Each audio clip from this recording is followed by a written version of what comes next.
With your heart. With your heart. Bought my hex from the fucking start.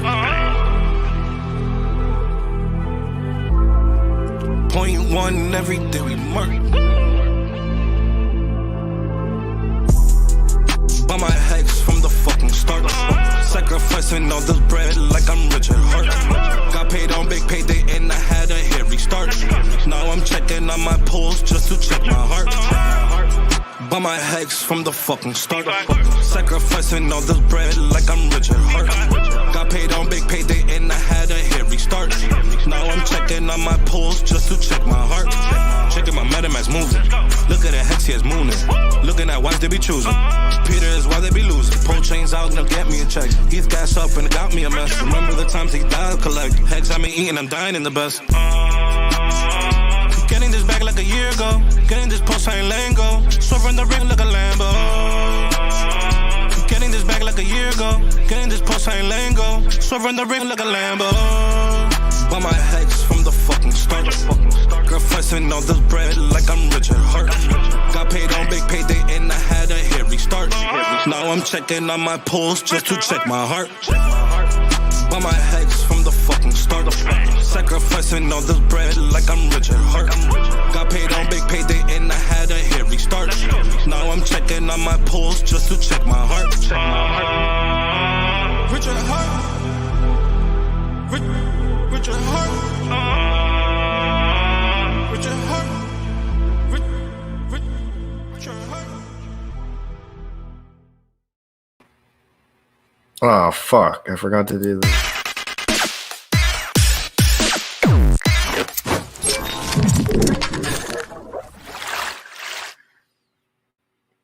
What is up, fam? How is everyone doing? I look like an absolute person who crawled out of a cave somewhere, but that's okay because 2022, look however you want. We have a special guest today. He knows I know not much about him. He's been covering my show. We met this morning in the talk spaces. I liked what he had to say right away. I wanted to bring him on the show. We have some interesting, he is in the field that I had experience with as a youngster, as like he's in the drug rehabilitation field, and I was a drug rehabilitation youthful knucklehead. So my man Paul coming on. I am going to do the cool transition.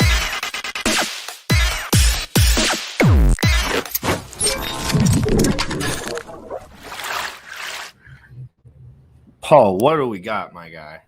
What's up, Jim? Blowing up like a rocket, huh? I'm losing you on lagginess. Really?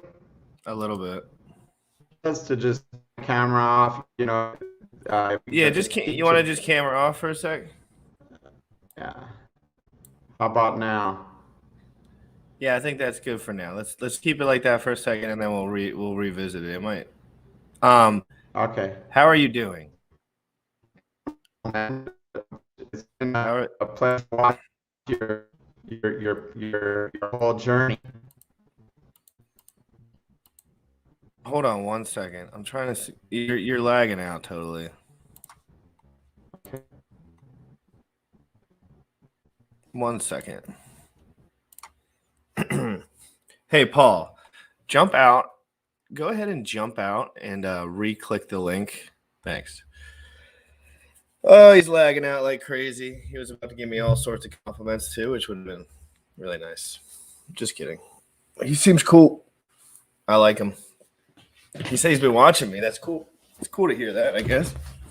You know? Like, it's cool. Like, I haven't really heard anyone be like, all right, we started watching you, but I haven't interacted with you. So, how's everyone in the chat doing? Guys, I got time for the chat real quick. Let me give some love to the chat real quick. Biceps in the chat. Oh, look at that peak. Nice peak today. Yeah. I hope all the people that know me in real life left because of how cringy that was. Get out my chat. How's everyone going on? Let's talk. Paul's in there. I'm gonna just talk to the comments real quick. JR first in the chat with the big fat bicep. I do like that. Wendy's, Cryptomance, PLS, good morning. Ninja Chopsticks, Hex Hodl, Crypto 85 Heap. That's a weird name. Hexander, Mofit Meals, Hex and Showgirl, Hexakin Papa. Good morning, everyone.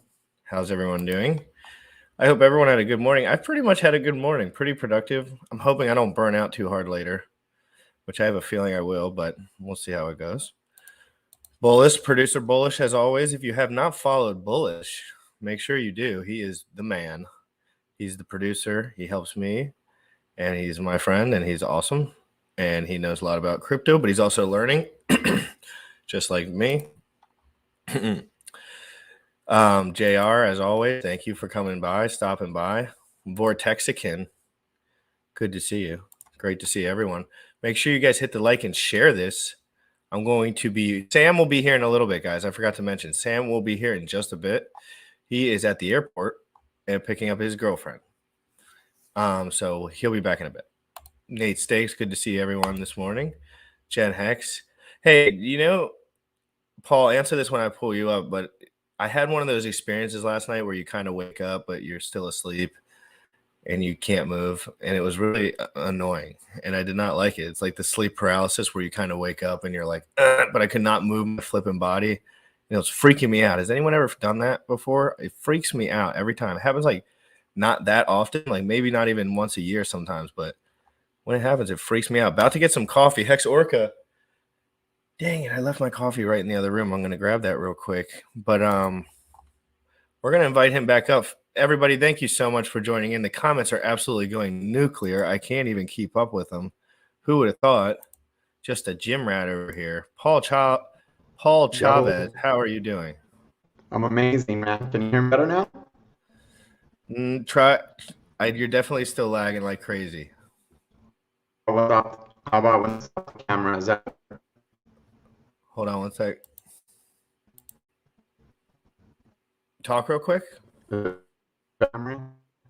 No, you're wrecked. How about I turn off my equipment and just use? Yeah, go ahead. I'll just talk to the chat. Take your time. Come back. Sam's going to be here in 10 or 15 minutes. There's really no rush. Don't feel any anxiety. I'm just going to be sitting here. But you're definitely lagging. Maybe new internet. Reset your internet and just unplug stuff. Reset your computer one time and come back.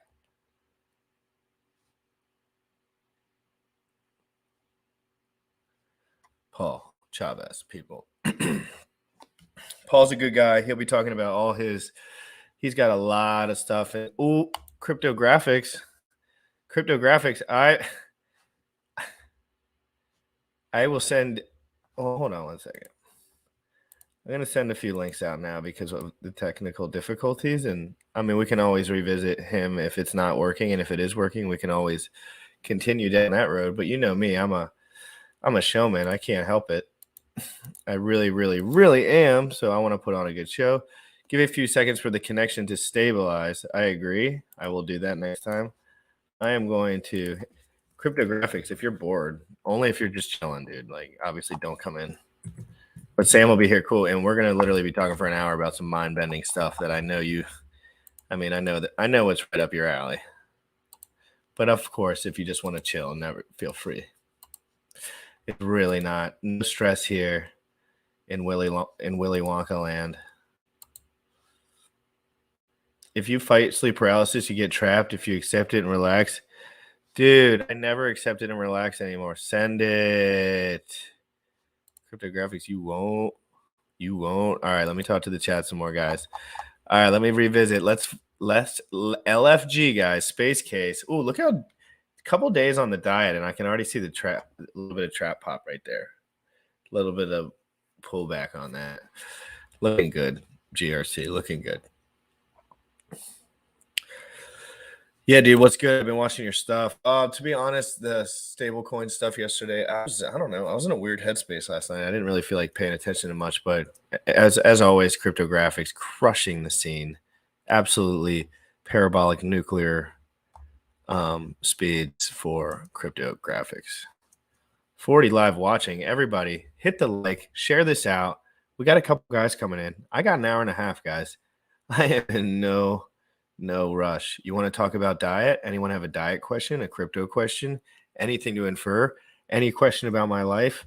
Be as invasive as you like. Please, that's my specialty. I love answering invasive questions and shocking people that I do not give a rat's ass. Traps in the chat. Trap animals in the chat. Who wants to get a crazy bod too? What emoji can we do in the chat if you want to get a crazy bod? I don't want it to be the bicep. I want it to be something else. Put a rocket ship in the chat if you want me to help you get a crazy physique. Not personally, but I'm going to start doing videos 3 times a week. If you think that's a good idea for me to do my videos and my meals 3 times a week and record them and post them on my YouTube channel, put a rocket ship, a rocket ship going to the moon, the pulsechain moon, in the chat, because I'm starting to pay close attention to what I'm starting to pay really close attention to everything I'm eating again, and I'm dieting. I'm taking pictures again, so I'm ready to go. So a friend of mine sending me Crypto Compassion is sending me a camera. He's sending me a vlogging camera, so I can. That's really why I decided to do it, because he sent me a vlogging camera, and I was like, sweet. Now I can actually do it, because I didn't want to use my phone, because I want to have my phone for my music. And if anyone thinks I'm a narcissistic, absolute serial gorilla monkey, one's in the chat. So one's in the chat if you think I'm a gorilla monkey too. If you think I'm annoying, condescending, narcissistic, crazy guy. Kyler Kaufman, how are you doing, brother? Good to see you. You're always sending positive vibes. I can tell he's got positive vibes IRL, because he's got positive vibes on the web, and we love that here. Bob Lagai always holding it down. Guys, if anyone wants to join my Telegram group, or our Telegram group, hold on 1 second. Let me drop it in the chat. Why whenever I have to do this live, I get all stirred up? Oh, it's because I had something typed in. Hold on. Boop, boop, boop.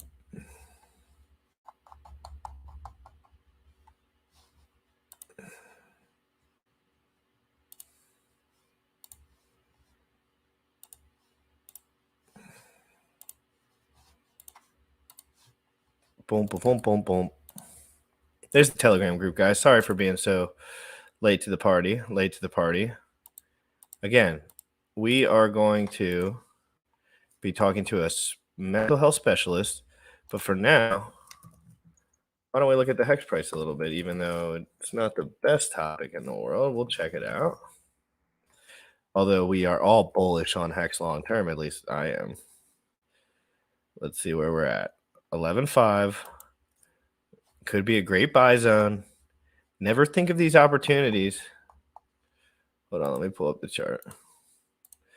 That's why we stream. That's why we stay streaming in this time. All right, guys? That's why we stay streaming in this time. Damn it.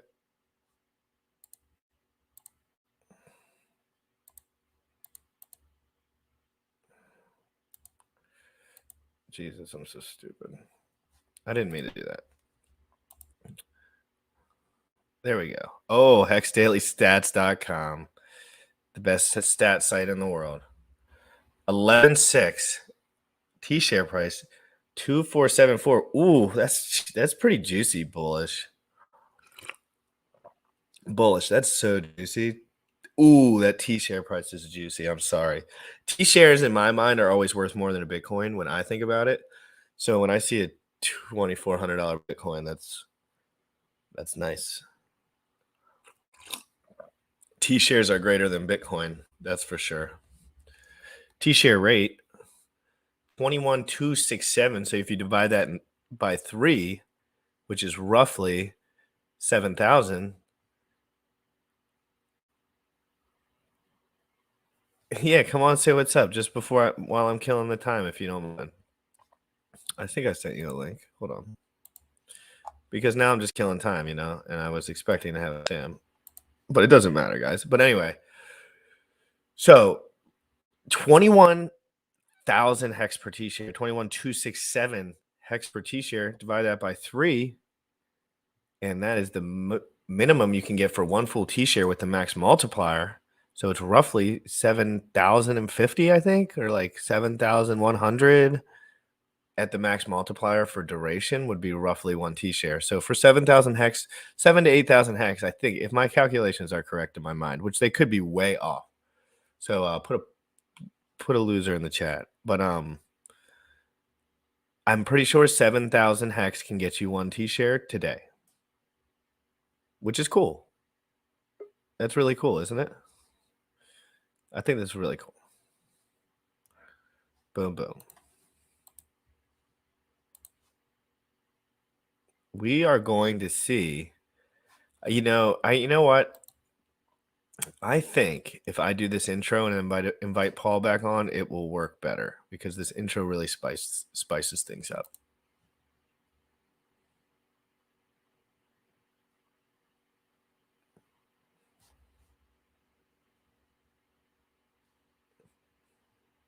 Paul. Yo. How you Can doing? you hear me? Yes, I can. Amazing. You can hear me better? Yes, but your sound great. There's no lag, but it needs to be a little bit louder. And I'm going to work on that on my end real quick too. So I'm going to pull your mic up to automatic. Go ahead and talk to me real quick. All right, I'm talking to you. I'll just, if I had a better voice, I'd sing so it was continuous, but I'll just talk continuously. Yeah, go ahead and talk. How are you doing? And let's get down to business a little bit. What are you all about? Tell us a little about yourself. I really don't know anything about you, so I kind of just want you to talk a little bit about your experience, where you're at, and then kind of your relationship with Hex Crypto and how that goes.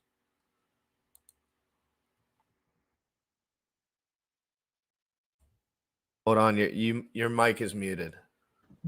All right, here we go. There you go. Paul Chavez in Albuquerque, New Mexico. Am I coming out? Is it good? You sound great. Okay, perfect. So fully transparent, fully doxed all my life, and crypto didn't stop that for me. So I've been kind of a lurker. You know, I was a Richard Hart fan when he was still talking about Bitcoin and Ethereum and dogging Ethereum and all that good stuff. Been in it for a minute. Have my contractor's license, construction company for 25 years, real estate license, real estate company for 25 years, and a master's degree in mental health counseling, a licensed therapist for 20 years. And I'm an entrepreneur. So I decided to try to, I'm 50 years old, right? So I decided about 5 years ago that I wanted to figure out how to make money the wise way. In other words, don't focus on making money, right? Focus on fixing a problem, and the money will follow you there.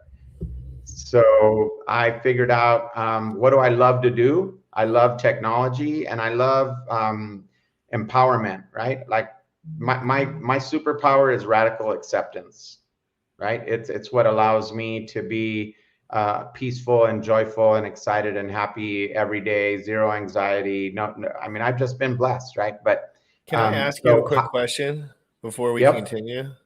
Yeah. Hold on one second. What are you using for you sound amazing. So I don't think your sound it's great. Everyone can hear you. I'm wondering what device you're using for this. Your phone now? You have to unmute your mic. I'm on a laptop with my camera, a separate camera and a separate microphone that I bought for the laptop. If you turn on your camera, I have a feeling it will work now. Okay. But you don't have to turn your camera on if you don't want to for any reason. No, I think something's...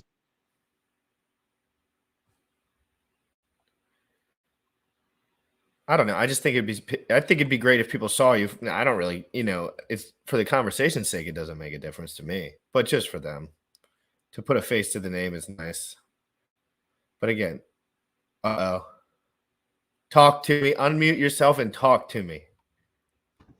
I'm in. Let's go, guys. No sweat off See? Gym Rat's back. We're in, I guys. love it. I'm starting Look at from the you. top because hold on. You know what? Sometimes I just need to do.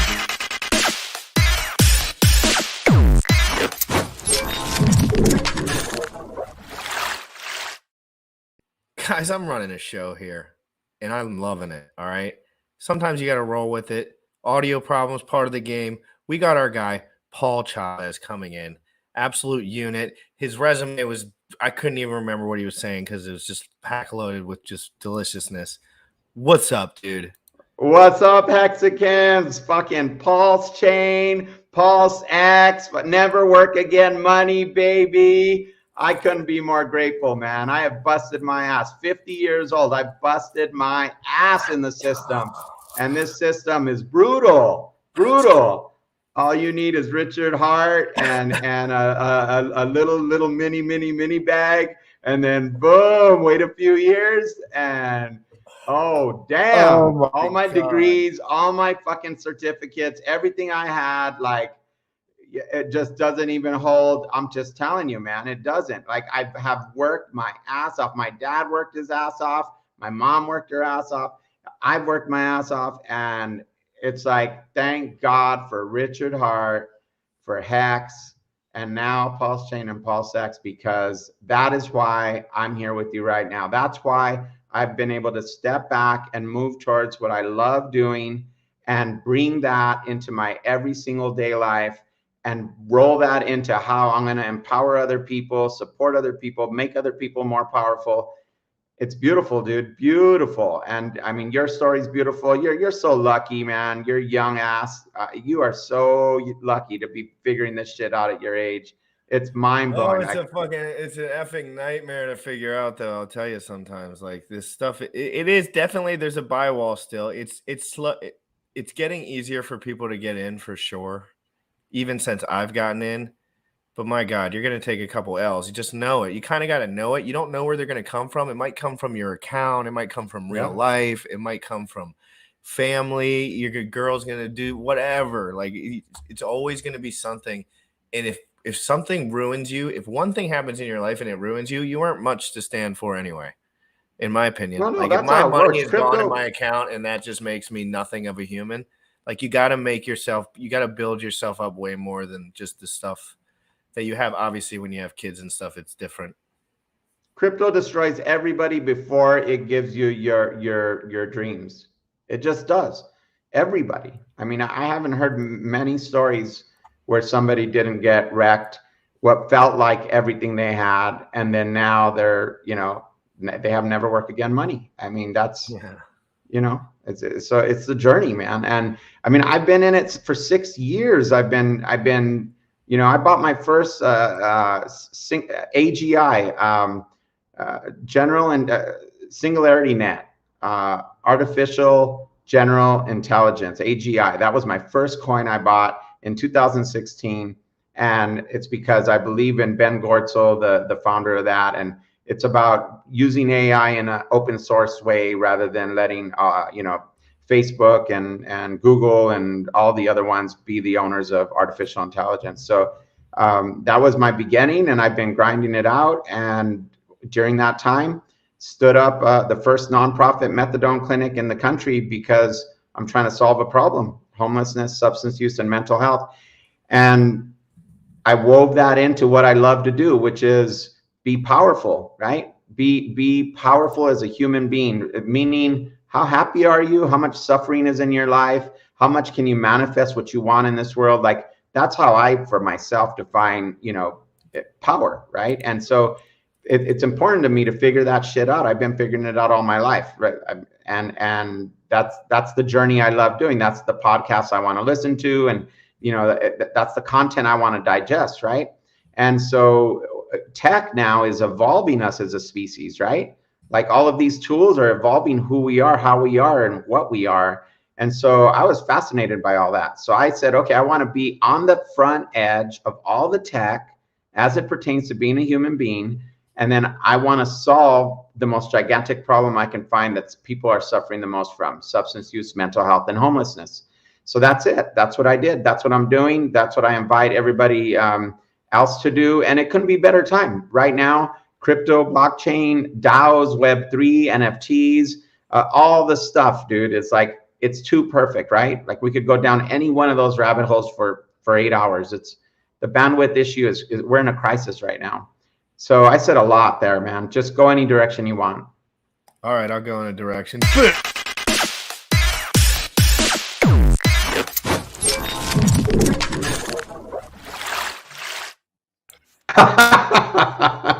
Let's go. What's going on, Sam Snow? Paul Chavez. Paul, what up, Paul? Real quick before we start. Shit, hold on. Let's go. Damn, you guys are killing me. Let's go. All right. I'm coming back stronger. Hell yeah. You got some muscle Sam, in there. have you been listening to any of this, or are you fresh to the combo? Fresh, brand spanking. Okay, so me and Paul met this morning talking on chat over in the voice spaces.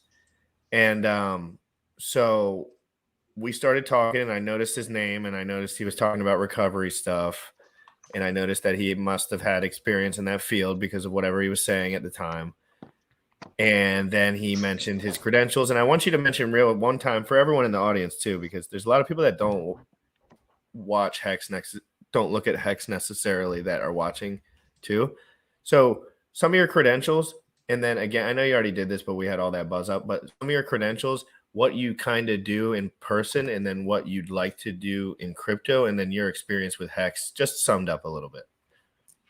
My biggest credential is that I'm 50 years on this planet and fucking been grinding, and financial security has been elusive, and it's not because I don't work my ass off. Well, two failed marriages didn't help, right? I lost everything twice, so I'm on my third round, I guess. But so the technical credentials are a general contractor's license, construction company for over 20 years. Wow. Same thing, real estate company, real estate license. Also a master's degree in mental health counseling and independently licensed mental health counselor. Founder and executive director of State of the Heart Recovery, Methadone Clinic, one of the only nonprofit opioid treatment programs in the country. And I own a nice little bag of Hex and pulsex, and I am I'm philosophical, right? Like, what does it mean to be a powerful man for me, right? Go ahead, Sam. No, I wanted to ask you because I think it would be very, very helpful for people in the comments or anybody who watches this afterwards. So you're like 50 years of experiencing as this thing called life, right? Like that's an awesome experience and a beautiful credential there. But you said that the financial freedom has been elusive, right?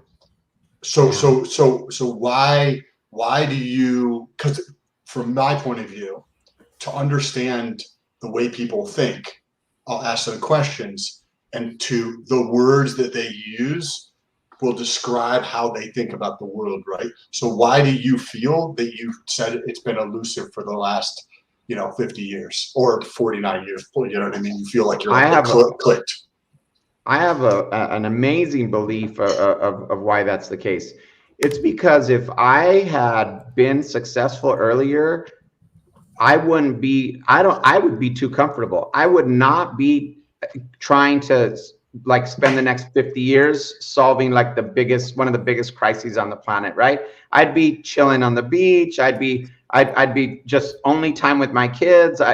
I'd be too comfortable. I've thought about this. Like 50 years old, you kind of, if you have the capacity, you want to chill a little bit, right? Like, yeah, I am hungry as a bear, right? Because I have to be, but because I have it so fresh, I know I'm so close, right? And so when that financial situation shifts over, I'm not going to lose what's going on like 6 months, 3 months, 2 months ago. If it was like, if I, when you're 25, you've got that burning desire to like, kill it, right? Kill it across the planet. If you're successful by 30, I'm not sure. For me personally, I may have gotten lazy. I don't know, So for me, I'm thinking like I show up at 50 and I don't get to be lazy.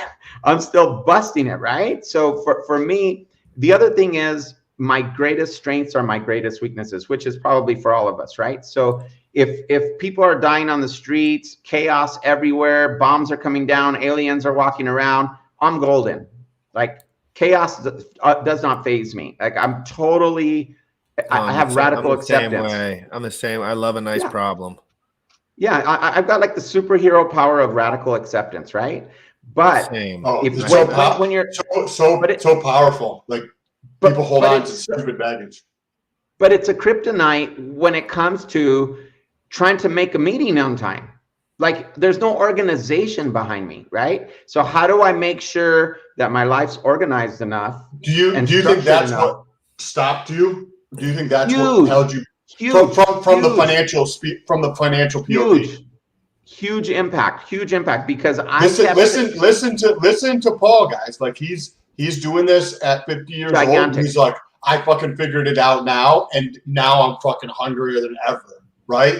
And he's got the experience. Like discipline is fucking important. It's freedom. So go ahead, Paul. I kept thinking with my radical acceptance, focus on my strengths and find a team to support me for my weaknesses. I had heard that out there, and in my mind, that felt good to me because I could keep feeding what I'm good at, right? And I could just build a team for the other parts. The problem is it could take 30 years to find the people that care about what the hell you care about and want to join your team when you can't figure it out on the organized. You're looking for somebody to help organize things, but you're not organized, and they may not really vibe with that, right? Like they're like, no, I want a place that's organized to go be organized in, right? So what happened was there's two big weaknesses. Writing is powerful, right? We got to be good writers. And elaborate more on that, because I'm a huge proponent. I've talked about it on this show multiple times. I've told GRC like many times over the last several years that he should start writing. I do it daily. Talk about that a little bit more. 5 or 6 notebooks, notebook everywhere I'm at. It's gigantically kept me down. Huge. So thinking that I could build the team and wait for that to complement my weaknesses. If I'd have had a shitload of money, maybe I could have afforded to do that. And then writing, and probably I couldn't recruit the team because I couldn't write well, or I didn't write well, right? So I would avoid that. So if I was lucky enough to get you in my space, my visionary, fearless, authentic self was powerful. Like I can do that, right? No problem. But because I don't have to remember any lies, because I've just been 100 forever. So I can just shout out who I am, what I'm doing, and it rolls into my present moment, right? And it's beautiful. And that is a great blessing, something I have. But if I can't get in front of you, or if I talk to you and you say, shoot me an email that talks about what you talked about so that we could move forward. You know how many times I've heard that? Shoot me an email that give me your one pager, and it's like I fail at just getting the ideas. Not anymore as bad. Like in the past year, it's getting better, right? But succinctly giving your ideas, putting them onto paper, that is so powerful. And I have basically lived my life with like zero capacity there, literally. So that has been a big part of it. What clicked? You said over the last year. So what clicked where you were like, I'm sick and tired of like living my life this way? Or was it like you were just like, did crypto help you ignite? Did Hex crypto help you ignite that flame a little bit? Asking people to reflect back to me and help me work on my weaknesses, right? Like, and we're in a time now that everything's writing. Like, I mean, I digest all my information through audio and video, all of it. Like As do I. That's just how I've done it, right? But to give back, you have to be willing, you have to be able to do that. So I think when I've asked people and they've said, they've reflected on, you need to not be okay with that being your weakness and only focus on your strengths, right? And then as I look at my strengths and weaknesses, it's like, okay, I need to take it up at least 20%, 40%, something. Even though I enjoy my strengths the most, I gotta address this, right?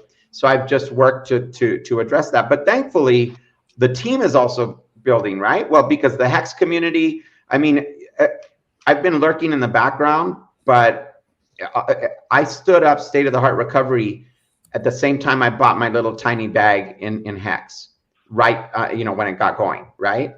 So both these things have been moving forward, but I've been knowing that I have to keep State of the Heart Recovery alive, because I knew there was going to be a time, which is now, where the community would be able to understand this asset that we have as a community, right? This on the ground, in real life, $60,000 of payroll every 2 weeks entity that has the capacity to make millions of dollars a year and do amazing work with people that are suffering from substance use, mental health, and homelessness. Because methadone industry is broken. I mean, and so here we are now, and it's a beautiful time. All sorts of things are moving forward finally, and you know,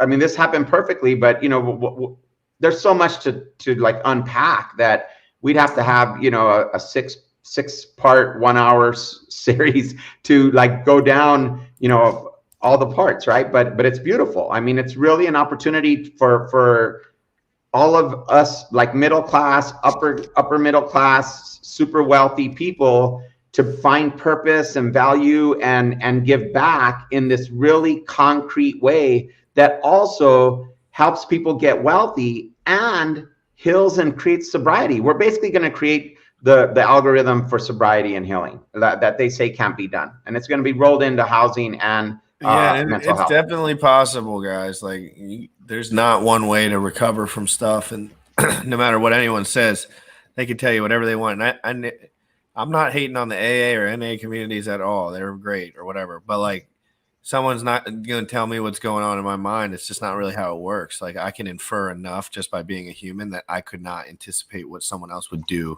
Like, everyone's different, right? Like, so for them to be like, this is how shit goes for you, I was kind of like, you know, I don't really agree with that. And I stepped away from the AA community, not because of anything they did, just because of my personal, I wanted to do other stuff. But, you know, and I still talk. I'm very open about all of it. So I've been dealing with that stuff since I was 18, 19 years old. It's not like I don't give a shit about talking about it. You know what I mean? Once you're in it for so long, it's like not so hard to talk about stuff like that. There's a high intensity required, right? Like, if you're trying to help your brother or your son or your uncle or you know, somebody at your agency, you gotta be around a certain amount of time if you want to shift patterns, right? If you want new patterns for a human being, if you want them to break certain patterns and bring new patterns in, it takes contact. It takes sharing space. I mean, there's no other way. You're not going to do it without, you know, contact, right? Like, whether what do you mean? What do you mean exactly? So what's happening is you've got somebody chronically in a state of survival for decades or years or whatever it is, and they're homeless, chronically homeless, and chronically using multiple substances on a daily basis. How are you going to take that person? That's like looking at a 400 pounds overweight person and saying, you know, what are the chances that they're going to lose weight and that they're going to get healthy? Like, we know what's in front of them. What's the difficulty level for them to get to be successful? So when you've got somebody in this scenario, the fact is they show up on a daily basis for their medically assisted treatment at a methadone, which is a narcotic treatment center. Now that's called harm reduction model, right? Give them a narcotic that's synthesized instead of heroin so that they can have less harm. But when that's all you're doing, that's pretty weak, right? And the rule is you need to give to decide for themselves. Well, all you have to do is give 1 hour of therapy a month, federal guidelines, if you're giving methadone to somebody on a daily basis. So what I'm talking about is the capacity to connect with a human being that does not have any hope that they would ever stop being homeless or get a job or stop using drugs that give them a breath of fresh air 1 time a day, 3 times a day. It's the only breaths they get, right? So what I'm saying is, to shift those patterns, methadone clinics are in a phenomenally powerful position, because real human beings are in that building, giving them that medicine and talking to them and connecting with them and sharing space with them. If you utilize that, we offer free showers. We have a sensory deprivation tank. We offer yoga. We have weights. We have individual therapy, group therapy, family therapy. It's opportune food, clothing. We have 3 washers, 3 dryers, washing and drying people's clothes. These are the social determinants of health, right? So we're giving people a chance to get connected into a community that includes their peers and high functioning nurses, therapists, pharmacists, doctors that are there to support them in a day-to-day way. And that's the space I'm talking about sharing. Most people, it's not in my backyard, right? That's what everybody says they want to deal with this issue, but not in their yard, right? Not in their living room, not in their agency. That they don't want to really smell what it smells like. And stuff also have such a strong pull in a lot of like the overall business ethos of that's the thing. It's like it's a business ethos thing. Yeah, if one person has the right intentions and they make a methadone clinic and it works, but at what point are they like, okay, our margins are down, now we gotta like scram, more people are here? And I'm not saying that's you, but I'm saying in general, like methadone clinics just end up being businesses. You know, well, it's not for the, you're right, but it's not for the reason you just mentioned. So okay. what it is if you could make $1 million for every 100 clients that you add to the roster a year, and you could have about 1,000. We have a dozen of them here in Albuquerque, right? We're in the war zone, AKA the International District. It's called the International District now, but it was originally the war zone, right? It's where the base is for the military base, and where people that came from other parts of the country would live in this zone, right? This neighborhood. So that's where we are, State of the Heart Recovery. But there's a dozen methadone clinics in the city, and they all have between 500 and 1,000 clients. That means 500 million, 5 million to 10 million a year in profits. Net. There's no cost on that? Or no, the first 130 clients are your costs. That's your break-even point. Every 100 more clients, you're going to be making another $1 million. Yeah, but then once you add on these resources that, and I'm just talking business right now. I'm not talking like obviously. Exactly. Yeah, like, you know, all those resources that you would add to that plate and all the regulation, and I'm sure the fact that you've even ventured on this project is like a miracle. I mean, you would probably say the same thing. Like it's a lot to bear. Absolutely. Like this is a ridiculous amount of. But you recruit the best, right? Think about it. Who's going to do a better job? The one that has an owner that wants 95% of the profit, or State of the Heart Recovery, the 501c3 that is focused on paying all of the staff 25 to 50% more than they would make anywhere else, and trickling real resources to the clients in the form of housing, in the form of food, in the form of clothing, in the form of showers, in the form of a whole sort of things that I could talk about with regards to the NFT and the app that we're building and all of that. But there's so much possibilities in Web3 and in the crypto blockchain space to give sovereign data back to clients and bring all these cool new tools, right? Like VR that's hooked up with EEG, right? A VR experience that's hooked up with your EEG feedback and your heart rate variability feedback. What is EEG? Brainwave. So it's a little band around it. It's like an EEG, like, you know, when you're in the hospital and you can see your brain activity. Well, usually it's your heart activity, but an EEG is a monitor to measure your brain activity. Okay, so versus like an EKG is different for that's for your body, right, or something like that. Yeah, that has more to do with your blood pressure, I believe. Okay. EKG, yeah. And just trying to put that into more of a like immersive experience, so a badass VR experience that it already exists. It's called Helium. It exists. So you get an Oculus, put it on. You put a band on your head, and it's giving the data to the experience. So if your brain waves are nice and calm, and you're not thinking about eating lunch tomorrow or your bills or whatever, then the experience is full color, and you're walking down the path, and your experience is one thing. But if you start thinking about your bills, right away you start seeing that it starts graying, that the color of the experience starts shifting, and you're getting feedback that you're like losing in the game, right? So you want to like practice a healthier, calmer. It's like teaching you meditation. It's like meditation for dummies kind of thing, right? Like, but it's not for dummies. It's for people that have the resources of better tools. So we think of ourselves as like a laboratory / biohacking center / Web3 blockchain technology app supported sobriety and healing and empowerment. Because what happens is you don't get paid for a service from the insurance companies, right? Because 99% of our clients are Medicaid. So you don't get paid if it's not an evidence-based modality of healing. So cognitive behavioral therapy, which is a little bit, I don't know, right? Do you think that's a little bit ridiculous?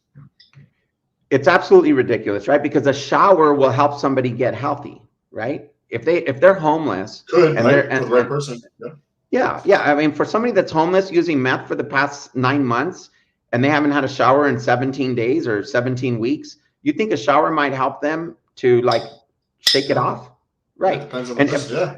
100%. Yeah, social determinants of health, right? There's no disputing that social determinants of health are critical to people's health and healing, right? But the problem is they're not evidence-based modalities of healing, so you don't get to bill for them. But what we're going to do is take all those millions, put it back into the clients and the staff, and then track the results, and then offer that option to other communities and other clients and other employees in other parts of the planet to show. And then who's going to choose the other model? What community is going to say, no, I don't want that model?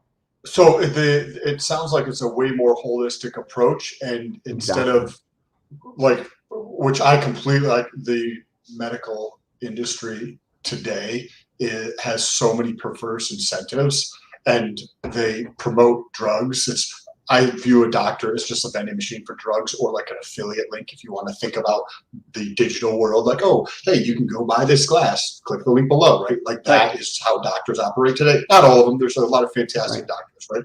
But a decent portion of them operate that way, and then get paid to operate that way from the other types of financial incentives that they're getting. That's the structure, yeah. And it's disgusting. It's absolutely, utterly disgusting. But I love that type of, because the shift is, I'm on like my other thing that I do is all fitness related stuff, and it happens in the fitness community 100%. And it happens in every area, right? Like there's all these perverse incentives, but there's a collective. So I see like, how can I impact the most people? And it's like by me being the best version of myself that I can possibly be, and sharing that with other people, because other people have to make those decisions, and it doesn't matter how big that is, have to make those decisions to improve their life marginally over time. That's gigantic. Can you imagine if you were in the building, and you could connect to this guy on the way to. So I think we have lost a little bit of audio from Paul. I'm curious to hear what he was about to say, though. I'm going to say hi to the chat real quick. Susie, Hex Papa, what's good? Hope you guys are doing well. Cypher Lock, how you doing? Methadone clinics are a honeypot. I think we lost Paul. He's right here. Sorry. I had to there's another Instagram dude that has like 2,000 followers, and like he's hacking everyone in my followings list. So it's so fun, dude. I love dealing with it. Guys, right now, let's go to this. I need you guys to go to this guy's Instagram right now and just block him while we're all here. Or report him so that we can get his account deleted. Yeah. So it's GymRatCrypto_. Hold on, I'll pull it up and I'll share the screen so everybody can see. Please fucking help me, dude. This dude has a great account. GymRatCrypto. GymRatCrypto_ is his. What's up? And let me share this with you guys so you guys can see. Go over here and we can walk you through on how to actually report this. Yeah, that's great, Sam. I would really appreciate that. Can you see this? Okay. So let's So figure this out is not, first of all, for people that don't know, this is not me.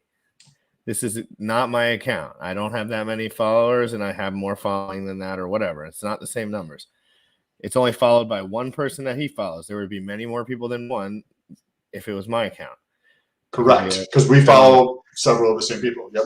So you click over here to the if you're following along, please do this with him. Go to report account. Post should be content. This is pretending to be important, somebody guys, else. please. Pretending to be somebody else. Someone I know. Right. So if everybody caught that, right? So let's just close this out real quick. The 3 dots here. You're going to report this. Report account. It's pretending to be somebody else. Me. Someone I know. So it's someone I know, and then I'm going to report Hold that on. account. Don't do it yet. Don't do it yet. Don't do. No, it's Oops. that account. Is that underscore right? Yeah. This is the fake account. Yep. Yeah, mine doesn't have underscore on it. Mine's Correct. just regular Jim Rat Crypto. Don't be messing with me.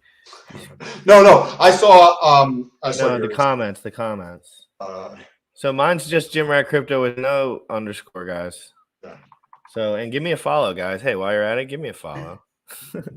Here, see the top one right here. There's no underscore. You see, it's probably hard to see in the chat, but this has a underscore after it. This is the fake account. And you'll have mutual followers if you're a Hexican. So please, Right? Like if we look, you and I have 6 or 7. It says 4+. So whatever this is, yeah. plus these people, there's several people that. That's my following. I have 1,900 following and 2,100 or whatever that way. No, so this happens all the fucking time. This has been happening to me for months, dude. It's so frustrating. I literally hate this shit, dude. This is the only thing that would ever make me want to quit this shit is these fucking hacker dudes. Scammer fucking douchebags. Crypto Performance, thank you for reporting that. Maybe Paul's back on. You're still coming on. Yes, we can hear you now. Is it lagging like hell? Yes. Still. How about now? Better. That sounds better. Okay, let's just keep the picture. Sounds great. Off. Yeah, I just want to say if we're in the building and this on his way to the tower, and you are buying, you're how you see, and you can do a set of. Hey, we're losing you completely.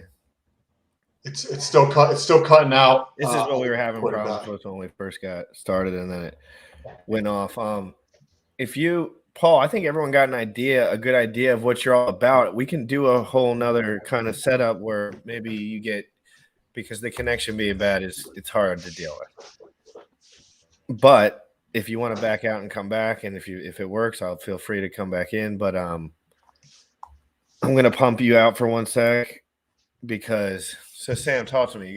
What do you got? So I this morning did a video on pulsechain and pulsex relative to like the macro data level. Like when I say macro, just trying to think of like when you go to YouTube, right? And I'm not doing this, but like a lot of people go to YouTube and they listen to the conjecture from people on YouTube in terms of what their opinion is. Great conjecture is just opinion, right? On something. So what if I could get like a better idea, right? Because one person doesn't have the answer, but like the collective is smart, right? In the sense that the understanding what's going on, right? You can see the collective undertone is that crypto is the future, even if the idiots in like big business or in government don't click yet, right? So I take like search volume on YouTube, search volume on Google, hashtag usage on TikTok, hashtag usage on Instagram, and I put all this together, and I just find it fascinating to take a look at. That's what I was. Oh, is it back? Is he back? He'll be back. Let him deal with that real quick. But go ahead and keep popping up whatever. So I find that super fascinating to take a look at that information because now when you do it, do you just do it through the Google Drive analytics or do you do it through hashtag analytics? I do it in like several, and I look at their website traffic. So more people going to pulsex.com or pulsechain.com, and I put as much macro level data together because if I can understand from an analysis standpoint, if I can understand the data better than somebody else, then that gives me an advantage. Yes. Right? Because I'm able to see. No, 100%. So that's how I'm taking a look at the data for myself to see if I can get a better understanding. Not saying that Pulse is better than pulsex, but What do we got, Paul? Mute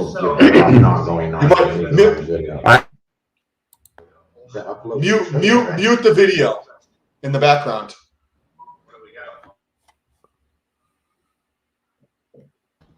How about now? Better. I think that's good. Yeah.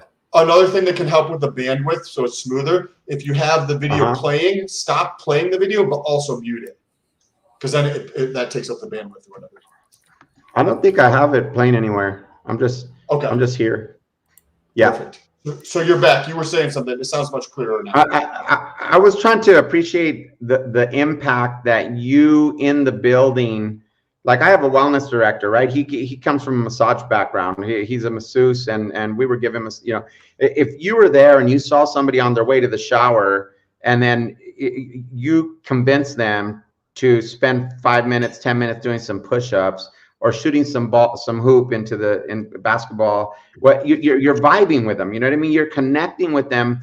And your paradigm, like these guys are warriors, right? Like they're fearless warriors. Like they'll kill for you. They'll kill for themselves. Like they'll die for whatever. Like they're really tough spirits.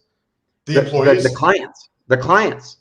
Okay. The clients. So if you're there as an employee vibing with them, right, and they connect with you, like, they may have never had a strong connection to another human being in their life that was healthy. Like, so all of a sudden they're meeting up with you for another set of push-ups the following day, right? So this connection with human beings is the solution, right? Is that they're connecting with, it's not rocket science, right? It's just you and that paradigm you have that you care about. You're talking about doing it with people that are athletes or whomever you're working with, right?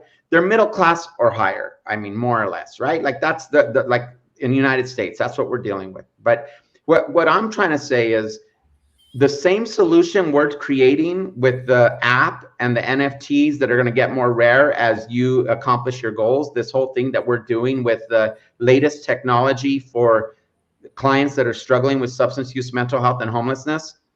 It's going to be a little more tricky on the onboarding process for this group of people. But what we have on our sides is we have hundreds of clients showing up every single day for so-called treatment, right? They're showing up every day for their medically assisted treatment. And then we bring this holistic connection to a community and we monitor it with this app and we bring the gamification of it. And we prove, we iterate the design and we figure out how it works, right? Because it's an idea right now, but we have them coming every day and we can put the devs on a project rather than devs working on solutions to problems that don't exist. Like, this is a real problem. Like, is this a good use case for an NFT or not? Impact NFT, they call it, right? So what I missed, because I came in later. So I guess the essence of what you're doing is the clinic. You're trying to help people and take more of a holistic approach. It's a little bit different than what some of the other clinics are doing from the outside view of this little bit of a conversation we've had so far. But there's a underlying piece that you want to create some type of NFT to layer on top of this in some fashion. So what are you talking about? Because a lot of people just use an NFT to raise money.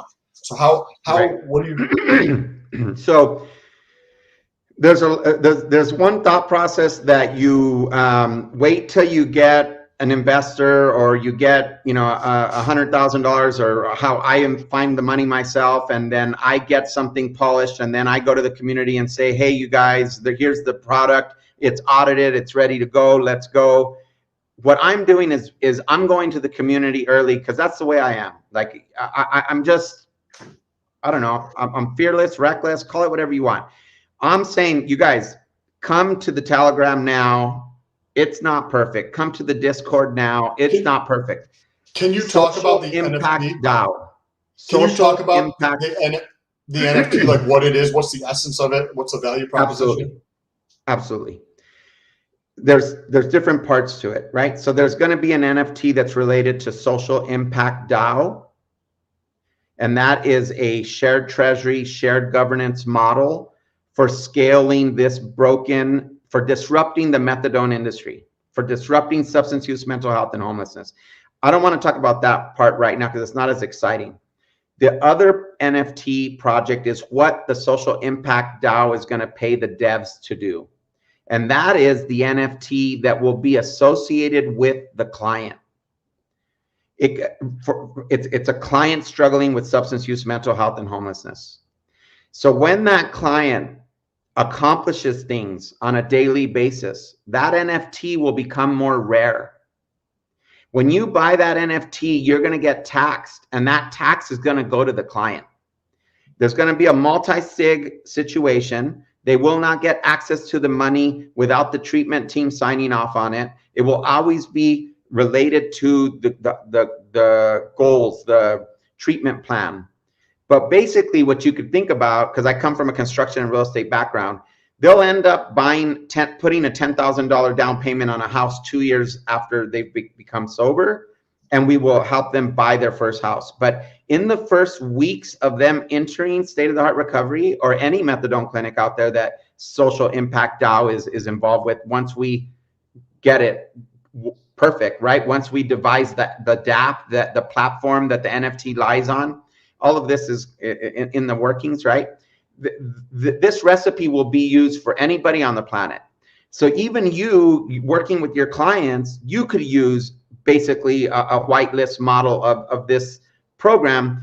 But what the point is, let's prove it out and get it devised and get it to work, agilely design it with this population. Why?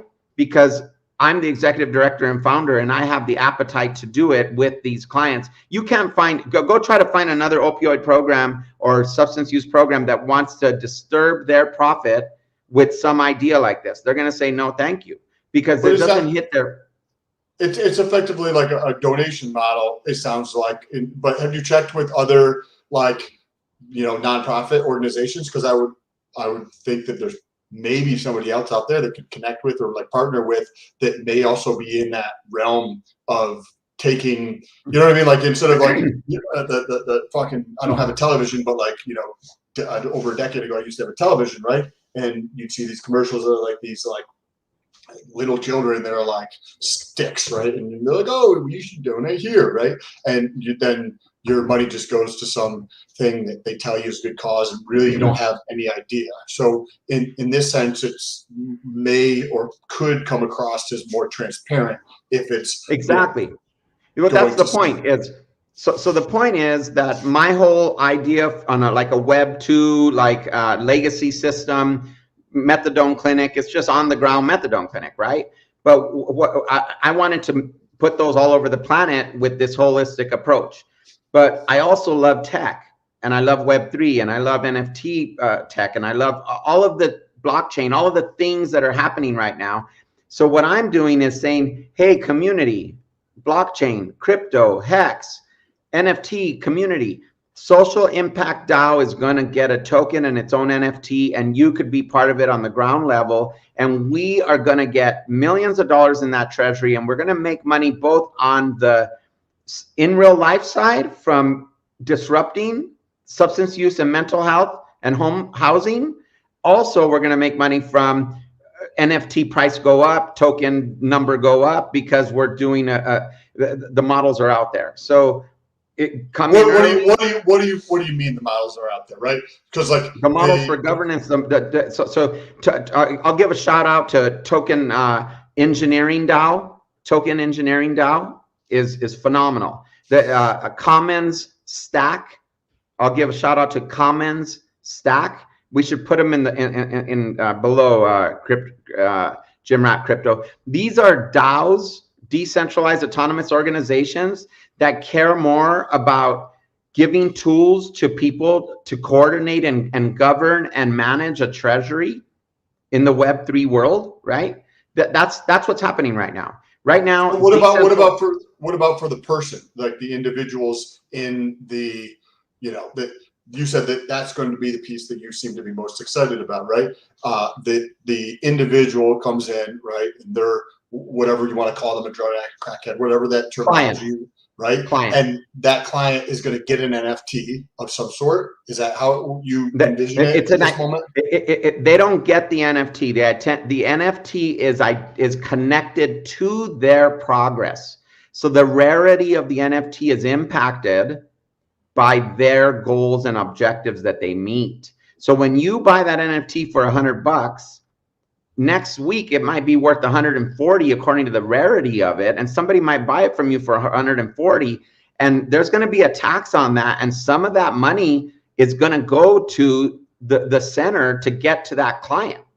So it's a beautiful, transparent way of gamifying the person that's trying to help by buying an NFT and the person that they're helping, and it will cap off at a certain rate. Like so there's a lot of, we're getting into the like development and weeds of the NFT. The point is, if I had $1 million right now, I could just pay the devs and get this thing blown up, right? But Social Impact DAO is going to do that.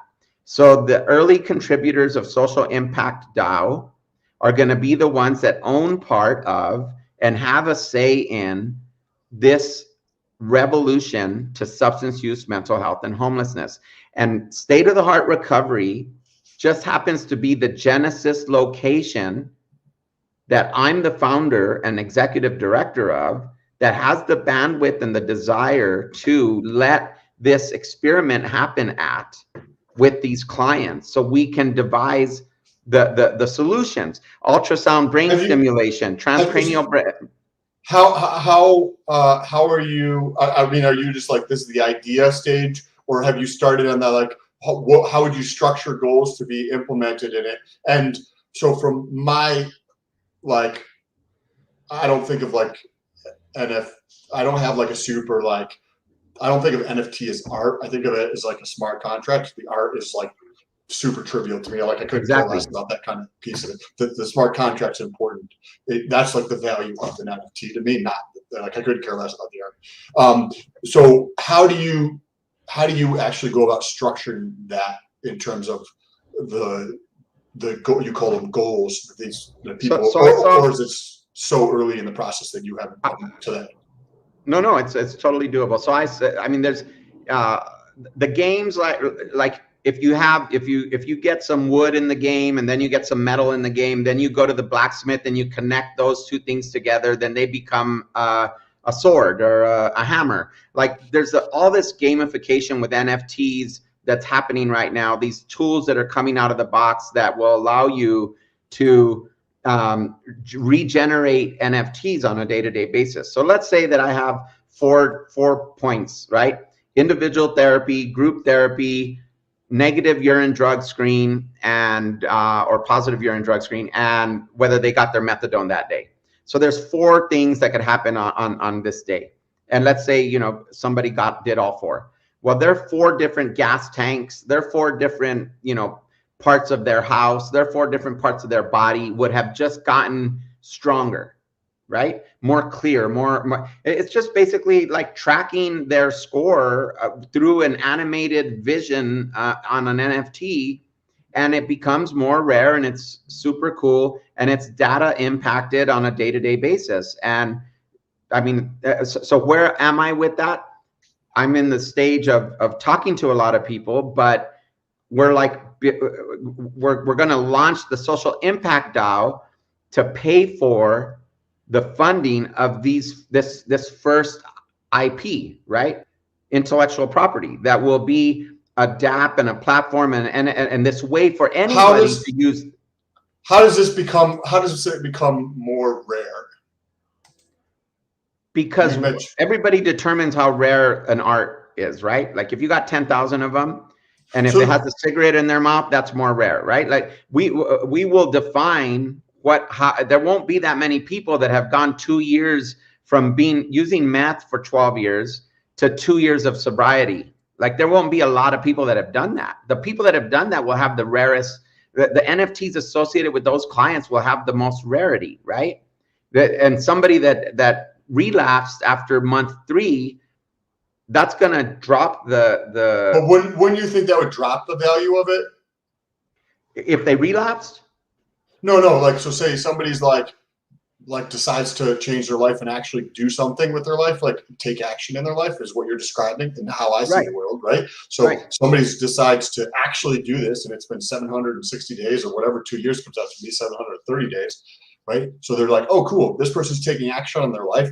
They've started to see success in their journey. How they define success might just be like not fucking taking drugs every day.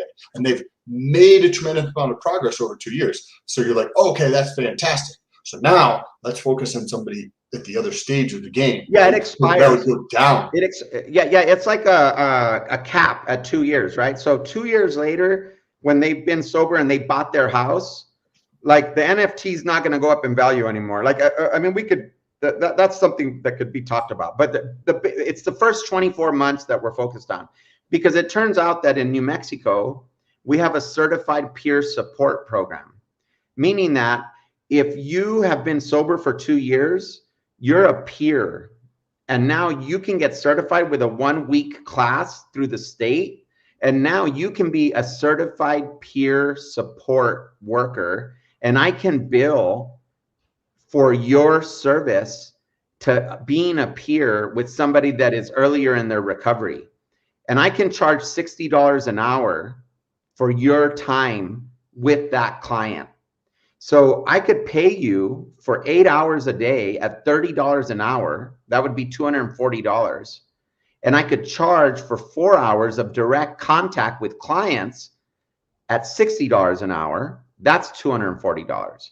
So I just broke even and gave you a $30 an hour job, 40 hours a week, because you got to 2 years of sobriety.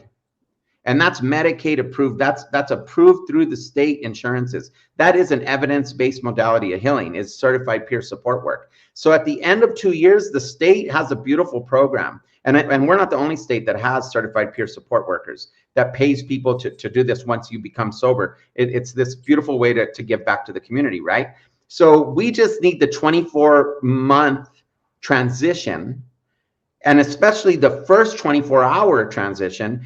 These are the things that matter to get somebody to have hope, to instill hope in somebody, is to connect with them in a real way and get them to see that there really is light at the end of the tunnel. Because guess what? Everybody talks to you about housing, but guess what? We actually have housing, because Social Impact DAO has bought homes all around the agency and is offering you a free space to stay if you get the points that you're supposed to get on a daily basis.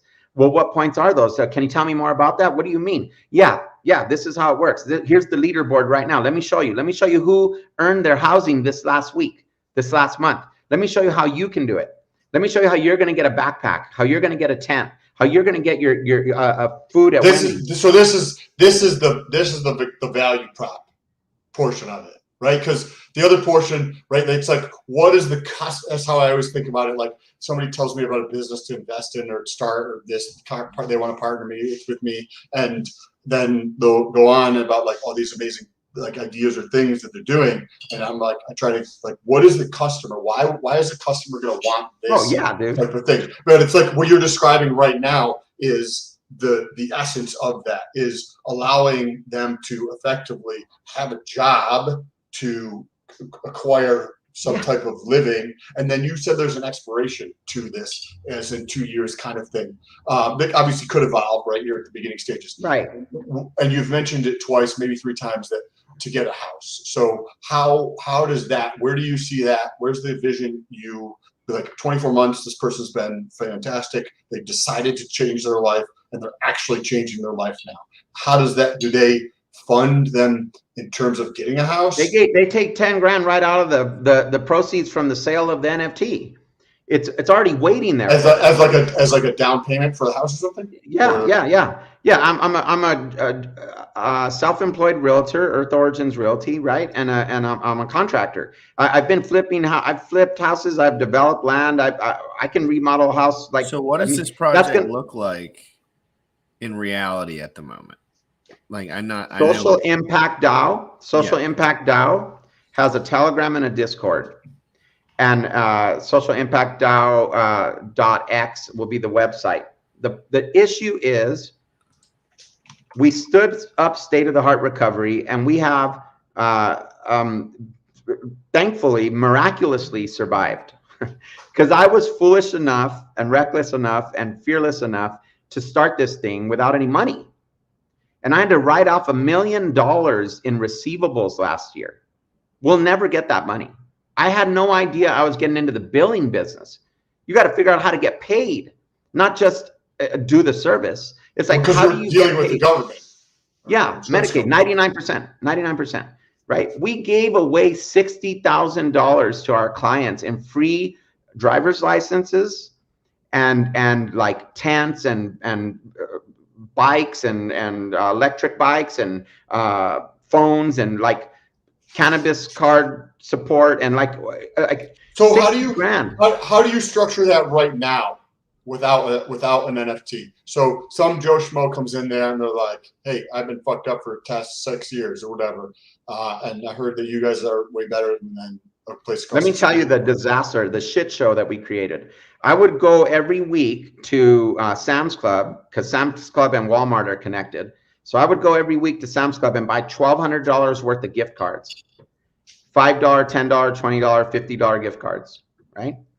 And those would go to the therapists, and the therapists would work on the goals and objectives of their treatment plan for the week. And if for the client.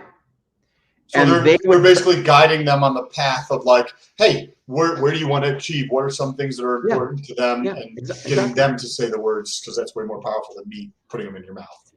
Well, that's what mental health, we're a full-fledged mental health agency, right? Like we do treatment plans and assessments and goals and objectives. And I mean, it's all that, like, that's what we're doing, right? That's the business. So, but the deal is that most opioid treatment programs, they're treating opioid addiction, not meth, not alcohol, not anything else, right? Not fentanyl, right? So we're a full substance use treatment center, not just opioids. Also, we're a full mental health agency. We have therapists there that treat mental health, anxiety, bipolar, whatever it might be, not just substance use treatment, right? Mental health issues that are there for trauma for everybody, right? And then also, like I said, the sensory deprivation tank, the weights, the yoga, all the mindfulness. We haven't been able to use the VR stuff, but so they're coming in and we would give them those cards, and it was a shit show, right? Like trying to keep track of it all. And hey, you didn't give me my card, and I earned this, and I said that. There was no app to back up and track what's happening here. It's like spreadsheets and papers and binders and folders and a disaster, right? My staff was upset, the clients were upset, and in fact, it doesn't exist anymore. We ended it in December because we barely broke even for that first year, and we had to make sure we made payroll. It's like 50, 60 grand every 2 weeks of payroll, right? It's like, and we just hope that the money comes in every 2 weeks, because we bill every single day, so we just hope it comes in, right? So my model is to be transparent and share all the data, all the reality of what it means to treat substance use, mental health, and housing. And anybody can go take. Are you at that 130 break-even point? Yes, that's exactly where we are. Yes. Because you were talking about it being very profitable, and then you talked about making payroll. So I would assume that you're either at 130 or right below 130. Thank God. We got 90 days behind us of making payroll every single pay period. I am so proud of that. But it was brutal, man, like to not make payroll. That's brutal. Like you lose people. You lose good people. You lose morale. You lose a lot, right? But we got soldiers up in that place right now, right? Because they are still there, right? Beautiful, powerful people interested in doing this. And I keep telling them, they don't know what Web3 is, man. They don't know what blockchain is. It's like, I keep telling them, I'm working on something. I've been spending the past 2 years building a network with you all, right? Like that's how I'm here, right? Is because I've been in the Twitter spaces. I've been, Rags to Riches has me on a couple of times. I've talked with Crypto Heartbeat. I mean, I've worked with the people in the community. Like I've been on RG3's channel, I've been here the whole time. I just am not, I'm not out there really, like until now, because I realize I have to be, right? Like I have to build the community, because, I shout out to K4K Crypto, right? I was in Vegas, and I was pitching him my idea, and he was like, it sounds great, like, but like, why are you telling me? Basically, right? Like what? And it's like, well, you have a lot of people on your channel, like, I want you to be involved. And he's like, well, I mean, honestly, like, you go do it, like, it just let people know about it, and you do it. Like I'm doing I got, and he's right. Like, he challenged me, right? And I don't take things like that personally. Like I listen and I grow and I become as powerful as I can. And I was like, you know what? I'm gonna fucking do that. Like I am gonna go back and I'm gonna get on YouTube. I'm gonna have my own YouTube channel. I'm gonna do my own Twitter spaces. I'm gonna do it myself and build it up, because that's what I have to do. Like that makes sense to me, right? Like he's like, just do it. And so here I am, and Social Impact DAO and State of the Heart Recovery have nothing to do with each other, except that they have me in common with them. Like I'm on the board and I'm the director and I'm the founder of State of the Heart Recovery, but it's just a location for Social Impact DAO to build their tools and experiment with the recipe, so we can have the DApp supported, NFT supported algorithm for sobriety and empowerment and healing. And how priceless is that? How priceless is it to have an algorithm for that? We'll have all the data. It'll show. So how does that work? How is that tracked? And then also, how is governance? But first of all, how does it work? So somebody's got 5 point, fucking goal per the day or whatever the case is. How is that stuff actually tracked within every week? It's going to be on the blockchain. It's going to be, I'm not a dev, so I can't, but basically you'd go to a dashboard and you'd count it up, and the treatment team, the therapist, so and the nurse. The check-in for XYZ is attached to the blockchain, which is attached to that specific NFT kind of thing-ish?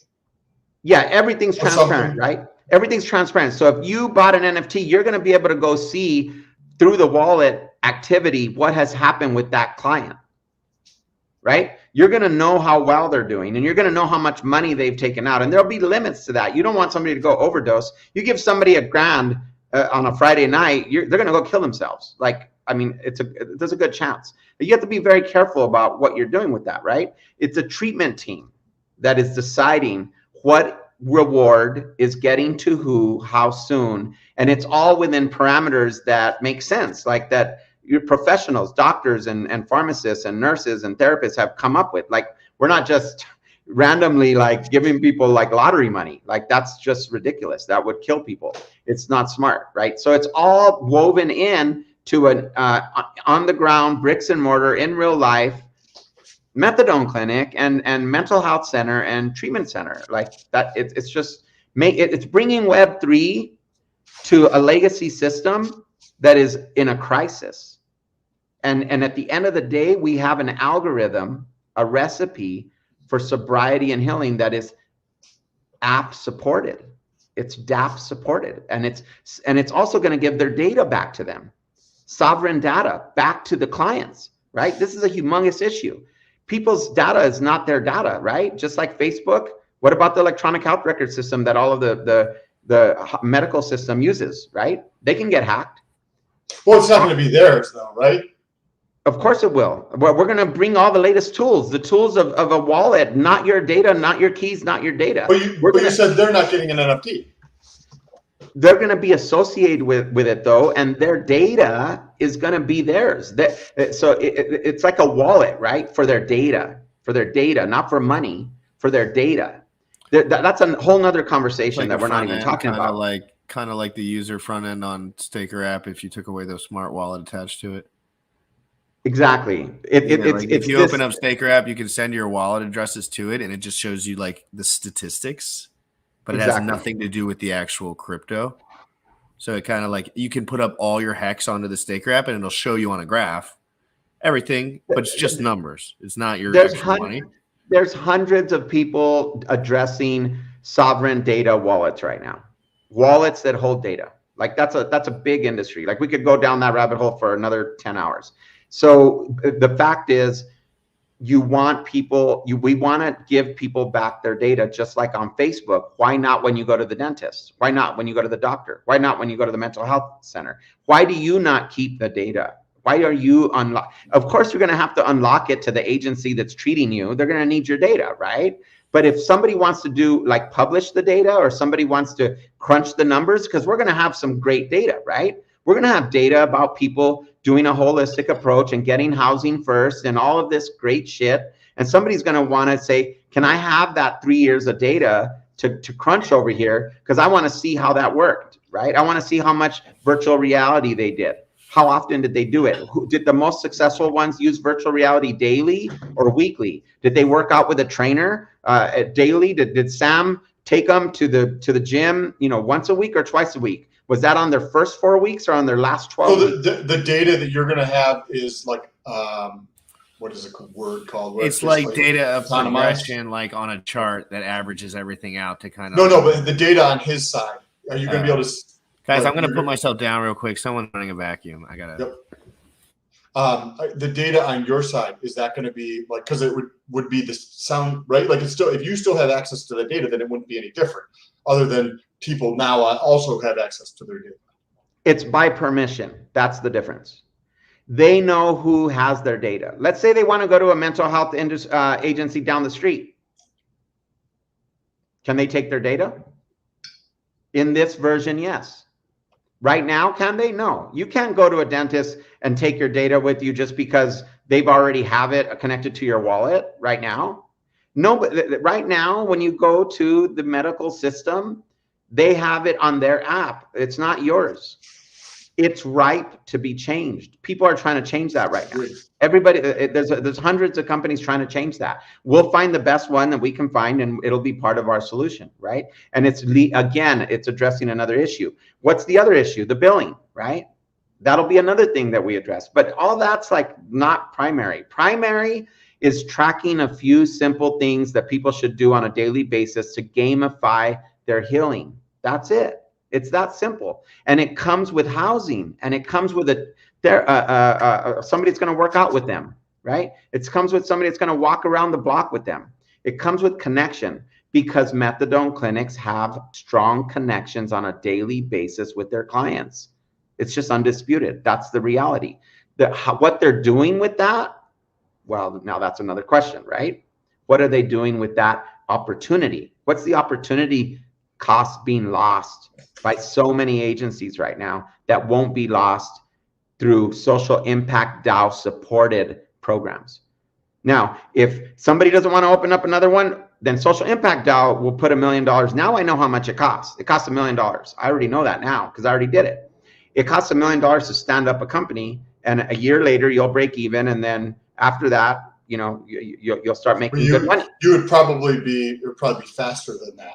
If right. In the second round, I would assume you learned a lot over the last course. Year. Yeah, it was brutal to do it the way I did it. So it sounds like you're very, very early on the stage of this, so you may not have an answer or put much thought into this yet, but how do you see the governance working for this DAO, and how is like the treasury getting paid or that kind of thing? Right, because like the cool thing about that would be that you have that transparency where, right, exactly. If you see that commercial and you're like, hey, donate to this fucking homeless kid who needs food, right? Where you could send that and 40% goes off the top to administrative work, and so how are you going to get paid effectively? But then how is like some of that going to details be worked out? It's two parts, right? Like so let's think about state of the heart recovery. They're lucky because they're the Genesis location. So they're not going to pay for the technology because it's going to be learned on their clients, right? There's a higher hurdle that they're going to have to go through because it's not a finished product, right? So they're going to, the gigantic value is to figure out something that a tool that people are actually using. because therapists are not going to want to use something that takes more time away from their job, and clients are going to want to use something that's too difficult to use. So it's going to be critical to design a user interface, a proper tool that gets adopted, right? And that's the beauty that we have with State of the Heart Recovery as a partner, right? They're not a technical part. They're just the first customer, right? They get free support until we get it right. After that, they got to pay like everybody else. And that will probably be, you know, like, let's say a brand new methadone program wants to use this whole solution that comes with, like, let's say they don't own their own housing and they need to use the housing that Social Impact DAO is bringing to the table, right? So you're gonna start up you have a methadone clinic. You're gonna pay about 10% of your profit to Social Impact DAO or some company that is consulting and educating and supporting the use of the tool, right? That's how Social Impact DAO gives their intellectual property and the support to implement it, because it's a big lift for somebody to take on a new process like that. Just your electronic health record system to ship that is gigantic, right? Like, people come in for 90 days to try to help the staff figure out how to use the software, right? So there's two things you're bringing up about, like, the transparency in the treasury. Social Impact DAO is gonna be, it's a DAO. It's very transparent. It has a huge, there's gonna be different levels. And I don't wanna really like dive deeply into the weeds with that, but I assure you that it will be so much better than probably any project that said you don't need to ask that question. Like that's not the answer you're gonna get with a DAO. With a DAO, you're trying to do like a co-op with the DAO, right? Like, it's 100% like in the hands of the community, like maybe 95%, I don't know. Like, as a founder, I think like I should get something, but maybe not, I don't know. But the people that get started earlier are gonna be the ones that are rewarded more. That's how you get the momentum going, right? Like, that's why I'm going to get more, because I'm trying hard now with a team of 3 or 5, right? I think we're probably, I would consider our team less than 10 right now. And it's probably 5 that are like really, you know, active on a daily basis. The other 5 are like, they're like on the wings and they're ready to go, but they've got a lot of things going on. And we, you know, so we're tiny, right? We're tiny, but it could be hundreds in weeks and days, right? But we're working on the details to be able to say, here's our tokenomics, here's our white paper, here it all is. And we want you guys to be there during that, because it's rare that happens. I know there's a negative to it, right? Like, it'd be nice if it was all done and you could just buy into something that is all finished. But also there's a value in being early, right? So for one, you're going to be rewarded better. And for two, you have a say, right? And, you know, I'm very transparent and easy to work with, right? So everybody listening to this right now is on like ground 000, right? Like, so, you know, there's a lot of possibility. It's definitely an interesting idea. So there's going to be a token that you want to sell, and then I believe the NFTs are held by the DAO. I believe we're going to do an NFT first, and we'll do the token if needed. If the community believes that they want to do a token, then that'll be secondary. But I believe we're going in the direction of an NFT drop first, and it's going to have different levels of participation, and it'll be impacted by how much you're participating. There's a lot to dive into with that stuff, right? So probably not the best place to do it here, but that's exactly what we're talking about every day right now. And I go, like I said, I mentioned Commons Stack. You guys should go look into that. That's for the commons, right? For the public good, Commons Stack. And they're basically— What is that? What is it? A DAO? Yeah. And they're there to support people that want to get the best tools for their, like, you know, governance and treasury sharing models, right? And then also the tokenomics DAO, tokenomics engineering. They were birthed from, you know, the original like Meta Cartel, like these original like grant giving DAOs that have a shitload of money. Like, these are their like like birthed from them in a sense, right? And I've been doing a lot of we don't have to reinvent the wheel here, you guys. Is a lot of those DAOs open source in the way that they're structured, so you can just copy it? Big time.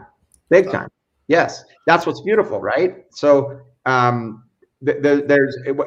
what's wonderful about Web3 and the internet is like, especially DAOs, because they're all about what you just said, open source and sharing, right? So it's like, what perfect timing for us, because all we got to do is go look at who's doing it the best, ask everybody, do they agree these people are doing the best, and then do it similar to that as it pertains to our structure, right? Like, it's not going to be exact, but if we have smart people looking at it and talking about it, we're going to take the best parts of it and run with it, you know? It's a courageous effort. I mean, I don't know how the business end of all that stuff works, and to be honest, most people don't want to touch that, and you probably know that. It's a lot. It's a passion-driven project for sure. Like, anyone in the recovery community knows that you don't go there to get rich necessarily. Of course, there are wealthy people within there. We're changing that. The people in the business go there to get rich. Well, no, but I'm telling you, like, I've watched lots of businesses come and go, fast turnover, wrecked again, triple wrecked. You know why? Dude, I've been going to rehab centers since I was 12 years old. None of those rehab centers exist anymore. I'll tell you what. Well, the money is there's money in medically assisted treatment. There's money in group therapy. There's money in housing. There's money in urine drug tests, but there's not money in individual therapy. And there's not money in giving things social determinants of health. So what we're doing is subsidizing the things that don't pay with the things that do pay. We're pairing them up together, right? That's the point. And the systems make plenty of money, but the employees don't. The people on the top do. Yes, that's how it tends to be, right? Do you see this like if right, this ran through my head where you were talking that if this is able to kind of create a framework for how this may be able to be structured in the future, that assuming, you know, from both sides, that it's helpful on both sides to the people who are interested in helping that cause and the people who are getting the support from that cause, there's enough success in that model that the overall system can be changed by, hey, fuck the money coming from the evidence-based, like the backwards way of doing things, because getting right, like you can influence. You can't get anybody to do anything. They have to make that decision themselves. But you can help give people a nudge by giving them money to support you in ways that are not the best for themselves, as in what is currently happening in the medical fucking industry. It's disgusting. So do you see that, or as a possible like future? Because there's so much success with this thing you're working on that this is able to actually change because that's how I'm thinking about this. Absolutely. So we're going to publish. You bring up a great point. We're going to have PhDs. I had an office next to me with a PhD from here at UNM, a Native American woman, a beautiful, studied overdose and multi-generational addiction. And you're absolutely right. What you're describing is the fact that we're a laboratory for future evidence-based modalities of healing. Once you get the evidence, you're evidence-based, right? So somebody has to create the evidence, right? So that's where it's expensive when you're not getting paid. But once we can show and publish the data and say a shower should be part of treatment, and they should 6 minutes or 12 minutes of therapy should be billable for a shower, because that's treatment, right? It's based on evidence that a shower is important. What do you think about this? Well, ideally, getting away from do you think the funding that could negatively incentivize? What way would people try and loophole this system right away? Like, if somebody wanted to make money off of this, like me, let's say I was some drug guy. Well, I guess I am. And, good question. Yeah, so, I love it. Yeah. And I was like, screw this. I just want to get some of this stuff and kind of use the system for it, because that's what people will do and immediately. So, the thing about recovery that's hard is that, like, a small percentage of people recover. Everyone kind of knows that. Obviously, you can make that number go up or down depending on the resources that people are using. And that's what he's suggesting, that we could make that number go up. That's kind of what his whole ethos is. He's like, there are ways that we could be beneficial to make the number of people go up, that or whatever. But anyway, it's hard because people in recovery are unpredictable. They're lying constantly. They're absolutely narcissistically sociopathic because of their trauma and their negative, all that. I remember being that way myself, like attack mode, running. I wanted to fight or flight every word anyone said to me for years. That's right. I love it. And I love just the was question. ready to lie, cheat, and steal at all moments. I love what you're thinking about, and it's beautiful. It's the gamifying part of it, right? Think about a 50% attack on Bitcoin. Why doesn't it happen? Because you make so much money if you have that capacity to do that, to just play the game, right? You make more to play, right? So first of all, you'll always have some people making bad decisions every single day. The question is, what percentage of the people are doing that? And that the momentum is going to go one way. My hypothesis is, as people see that it's real and get rewarded more, the momentum is going to go in that direction. But we have urine drug screening in-house, right? We're randomly checking people in-house. When you lose your housing because you got a urine drug screen test on week 2, and you get in the back of the line and it's going to take you 8 months or 6 months or 4 months to get back into housing in our program, that's going to be a kick in the stomach, right? It's not going to be. So how do you incentivize them? It's a game. It's a gamifying it. They're going to be rewarded better by doing it than not. That's the point. But you will have people making bad decisions. You can't stop them. But the problem is the goal, the value is we have the capacity to talk with these people daily. If they're not there daily, they're something's going to shift, right? Because we're going to go out into the streets. We're going to go to where their housing is. We're going to figure out what is going on with them, and they're going to get to the back of the line, and they're going to go a level lower, right? It's a gamifying, it's a leaderboard. So there's always this attention about where they are, and this reward structure for the ones that are killing it. It's just, it is really easy to predict what drug addicts will do, in my opinion, if you watch them do certain activities. Like, if you watch, like, let's just total thought experiment, Sam.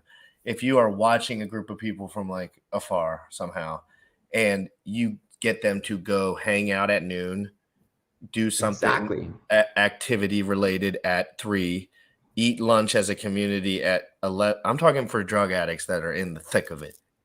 You know what I mean? Not like fringe guys that have jobs and shit. We're talking like way past that. So if you watch them do that thing, I would almost guarantee that those people would recover. It's very predictable. Recovery is predictable. It's very predictable. If you could watch what someone's doing, you can know if they're going to recover beforehand. You can always tell if they're not going to recover by what they're doing beforehand, right? I knew I wasn't going to use drugs for years when I stopped using drugs. I didn't know how long necessarily, but I decided at that moment that I was done. But I mean, I was beat to near oblivion. So, but that's how I see that, right? Like, so I personally don't really think of like addiction as like a real thing. How I see the world, I think it's just a choice. People choose to make stupid choices. But when you're young, you don't have a choice. But you do. You just don't think you do, right? And people, it's hard to learn that you have a choice when 2 people are telling you what to do. Well, yeah, but you got to think, right? So you got to think, right? So that's the thing. That's how I see this conversation, as in like, me trying to get people to do things versus me trying to get people to think for themselves. I totally get what you're saying. Like, I see it. It's 100% on your fucking life to make decisions for you, right? Yeah, but role modeling, right? Do that. Role modeling, how do you get vibing. people to do that? There's definitely a lot of like game theory, endless game theory on how to do that in a good way, in a bad way. In somebody taking on that project, we're all invested in these cryptocurrencies that we really they could absolutely go nuclear. Like, let's be honest, like we're all here because of Hex, stock, business, all that stuff. If the market booms, we're all going to be making out better than we were beforehand, right? So a lot of these projects can actually extrapolate in your mind as maybe some of your financial other burdens maybe cease to exist. So a lot of it is about, and this is just the truth of the matter. Like, a lot of people don't like to bring this up, but like, I made it a point in my life to make sure my bills were as low as humanly effing possible. And I took everything out of my life that I would spend anything on, except like a few little vices that I do have, of course. But I mean, I'm on like under $1,000 a month pretty much. And, I felt like that was my responsibility if I was going to dive into a project like this, that I had to be able to put myself in a position where I didn't need any financial resources, if you know what I mean. So it's hard because but you have a business associated with this. So it's kind of like, this is insurance, right? This is insurance to that. This is insurance to that, right? This is in real life cash cow businesses. True. In real life cash cow businesses, right? And that have low hanging fruit to be disrupted. Why? Because they're for-profit models and they're about healing communities. How do you mix those? How do you combine those? If your objective is to make as much profit as possible, then you deliver the least service to get the maximum number of clients and keep them, period. You do the least amount to do that. How can you blame anybody for that? That's what their job is. That's what their shareholders are requiring. That they maximize their client quantity. In the back of my mind, I get what you're saying 100%. In the back of my mind, I have a very, very, very poor taste for anything related to government or related to government money, and whether it's a business that says they're trying to help people. And this is my bias, right? I've worked for the government. Anything that is related to the government, in the government, related to peripheral quasi-governments calling themselves Medicaid or some fucking organization, anything related to that, I'm biased in the direction against that because I know there's a better way. And that includes things that are like, there's money involved. Anything there's money involved, I'm not like, I think that there's a tremendously more positive way of doing what you're doing. And I like what you're doing in terms of trying to make the world a better place. There's that internal, like, if it's related to the government or getting money from the government, it's not something in just my mind, because I see so much corruption. Like, I used to be a contractor for the military. We would just literally waste money so that the budget would be the same next year. Like, Sam, this is across the board right now, Sam. I'm running. I've got to get off here in 5 minutes. Yeah, we're running real deep, guys. So we're gonna do wrap up statements by you guys. So just go ahead, you, Paul, tell the people what you want to tell them. And how if somebody's interested in like, hey, this is super interesting to me, I want to, tag along this conversation or provide my input, how can they get a hold of you? So the best thing is, I think we start on Twitter, right? So Social Impact DAO is a Z. It's at Social Impact DAO, but it's a 0 at the end of DAO. Because the other one is being held as a placeholder for somebody, I guess. That they said they're going to give it to us, but I haven't been able to connect with them again. So at Social Impact DAO on Twitter. The Discord is at Social Impact DAO. And the Telegram is Social Impact DAO. And we don't have the website up yet. What I'm looking for, you guys, are people that are super interested in substance use, mental health, or homelessness, because we got limited bandwidth, you guys. Like, I'm looking for the ones that are like, man, I care about those things. Like, I went through that, or my brother, or my mom, or me, or what, because if you get involved in something that you're just trying to, another project, and you might be able to make some money and whatever, like, we have limited time. I'm looking to find core people that this will change their life financially and otherwise, because they're gonna fucking work to get this thing to work, right? Because they care about this subject. So That's really what I would love. But retweet and help and have me on your all you guys, Crypto Heartbeat and Rags to Riches and Belliot Brown. I don't want to name them. You guys all hit me up and give me a chance. Just spam them. They'll say something eventually. And when you get to the point where you have more details ironed out and stuff like that, like we can talk more in depth about the details. Like I'd love it. Yeah, nuances. Sweet. Thank you, Paul. It was awesome. It was awesome chatting with you, and that's an awesome idea. I wish you much success. Thanks, Sam. I appreciate your guys' time. Thank you. Yeah, dude. Crazy concept, crazy mind-bending stuff. Absolutely wonderful. I love that. I mean, I love that you're bringing something fresh to the table. It's not easy to do, and it's not I'm not saying what you're doing in particular, but even being passionate about something that's not directly profitable to you is difficult because you're like, and by directly profitable, I mean like you're endeavoring into something that's maybe a little more new.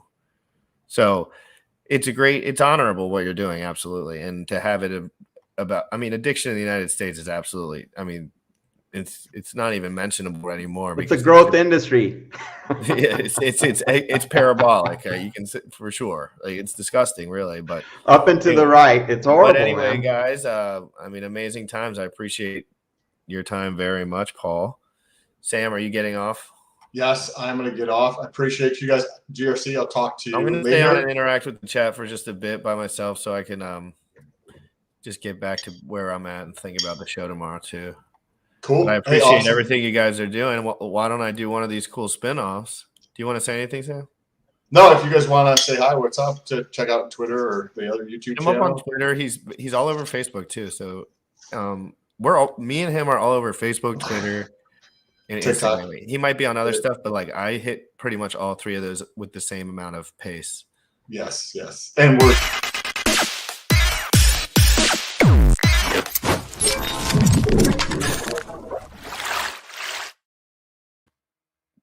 guys, Paul, thank you so much in the green room. I see you. I'll talk to you soon. And hey, I'm going to be doing some of that Twitter space in the morning. Pop in there. I'll be chit-chatting with my coffee every morning, just getting my mind locked in for the day. How's everyone in the chat doing? I want to talk to the chat a little bit. Come on. I never get time with the chat, guys. I'm always listening to these guys about their complicated, not complicated, but, very thought-provoking ideas. And it's like, woof, sometimes I got to just be like, what's up with the chat, So, Bit Finesse, wrap-up statement, Epic Stream Boys, what's up, my guy? Everyone in the chat, thank you so much for the support. I know I haven't been pushing the streams as hard lately. I've been just trying to kind of focus on being consistent and not overdoing it because when you make a big push, you kind of got to take a step back, make sure your mind's straight, and then you get ready for another push as far as like trying to really put out content that's really, really helpful. And I know I'm going to need a lot of energy for when pulsechain comes out. Anyone have any questions for me? What's Gucci, Franklin? I invited Jenkins on here.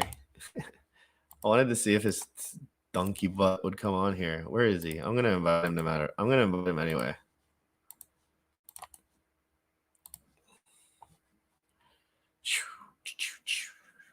Actually, I don't want to. I already asked him, so if he really wanted to come on, he would. We'll talk to him later. He said he might come on tomorrow, though, Jenkins. I know Jenkins is a DGen Chad, but I love DGen Chads. So I'm a DGen Chad. I'm not a DGen with crypto, but like, I DGen. I DGen other stuff. Best pre-workout, Gorilla Mind Rush at the moment, to be honest, if it was up to me. I'll put that Gorilla Mind Rush. Macros GRC. I'm not counting my macros right now, but I'm probably about 300 protein, 150 carb. Fat, it's hard to tell because I've been eating so much steak, so I wouldn't even be able to eyeball the fat, but like roughly 2,500 calories, mostly meat. And the calories probably 80% or 90%. The diet's going good. I haven't started counting macros. I'm just adjusting to the diet right now. So meat and fruit only. And I'm already getting leaner. I can tell just from not eating carbs for a day or two. But yeah, Gorilla Mind Rush is the best. I'm trying to get an affiliate program with them, or like an affiliate like link, so my boys can get cheap pre-workout. But they're gonna force me to make my own pre-workout because they're not answering my affiliate requests or application. So they're gonna get wrecked by me. They should have listened. They should have listened. Killing it, bro. Thanks, Bit Finesse. Bit Finesse was close to my.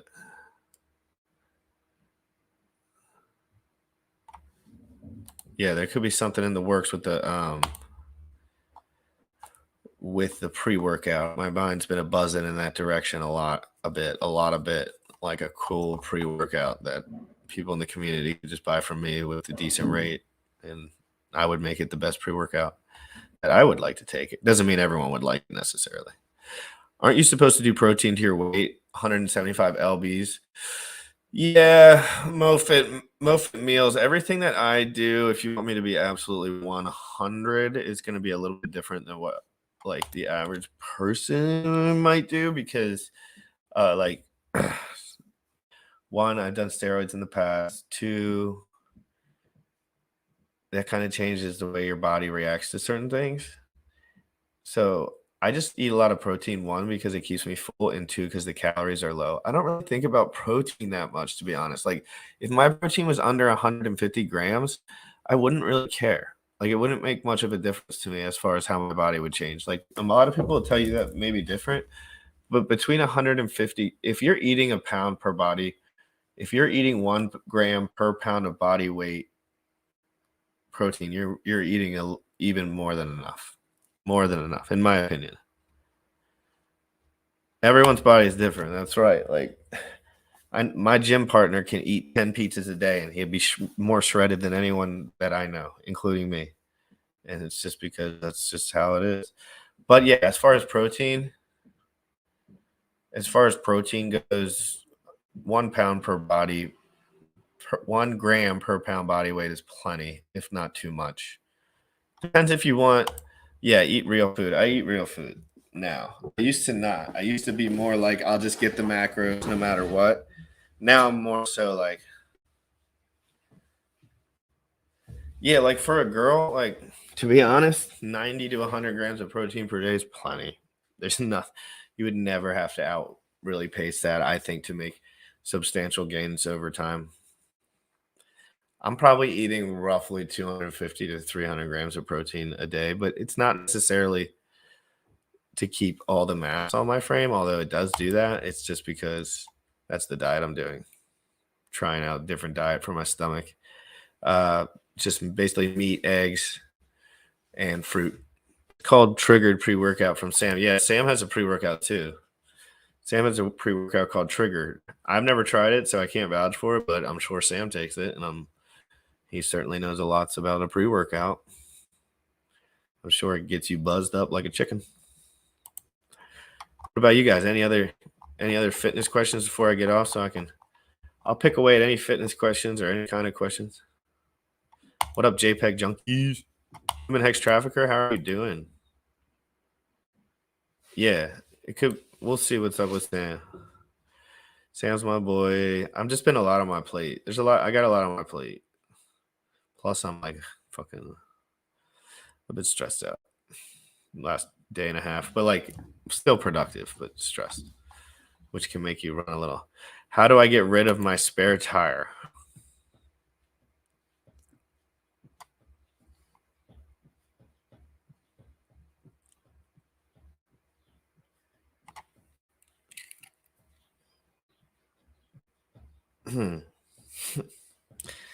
What's the joke there? I'm going to need a joke assessment on that, because he's trying to get me to say something funny if I know anything about soul. How do I get rid of my spare tire? What's the joke? Anyone new to the chat? Oh, did I just see someone new to the chat? Hold on 1 second. I saw a name I didn't recognize. No, not you. What did I miss someone? I saw their name.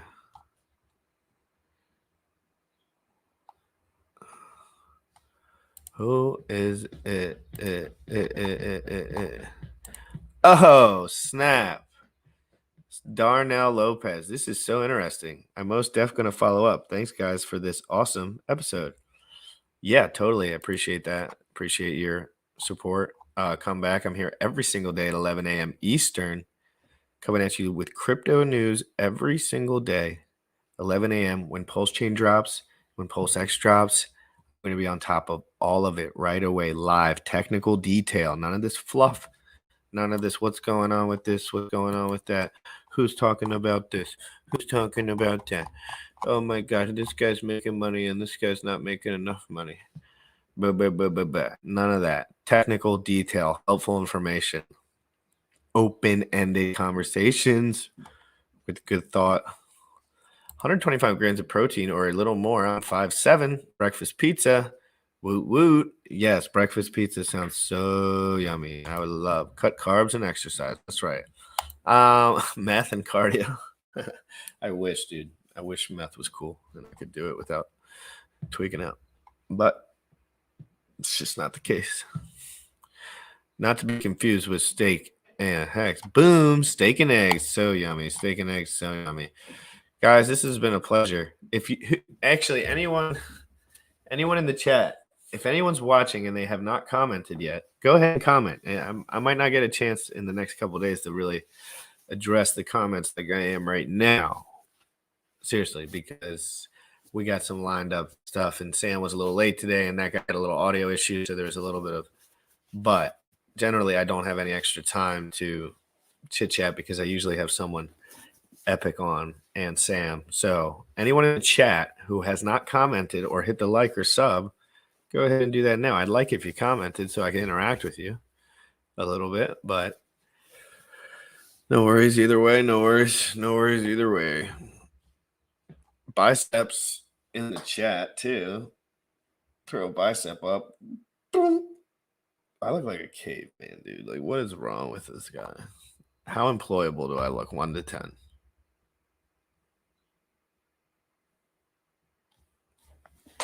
Employable. Or do I look more like a gym rat? I'm thinking I look more like a gym rat. Oh, let me sip this coffee.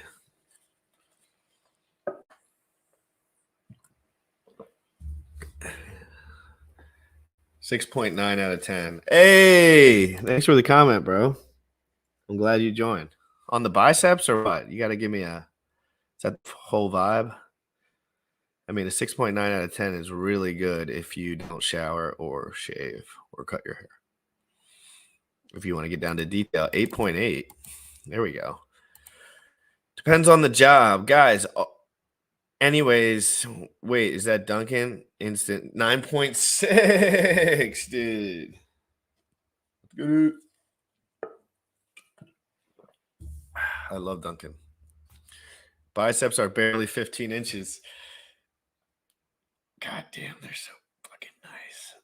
Sometimes they're so lean. Actually, Bib Finesse, I know that guy. 26 more likes so this man can enjoy his day. Motley, what's up? No, Motley, I'm not doing the 100 likes thing anymore. I don't care about that anymore because I was just doing it till I got to 1,000 subs because now I'm trying to focus more on getting my content a little bit more tight, if you know what I mean. But great to see you, Motley. Always good to see you. Glad you joined. We're talking about fitness stuff. We're doing fitness. Ask me anything. Anyone in the chat who hasn't jumped in yet or talked. Anyone who wants to come on the show for 10, 15 minutes. New sub goal. 10K subs. New sub goal. Yeah. I'll come to Brazil with Motley. Motley, put me in your suitcase, please. Please and thank you. I've had a stress. Tell me something in your life that you're super grateful for. Not doxing, obviously. I'm super grateful that I've made it to this point and I'm healthy and my family is mostly healthy for the most part, and that I have a chance to do whatever I want in this world. So that's what I'm happy about.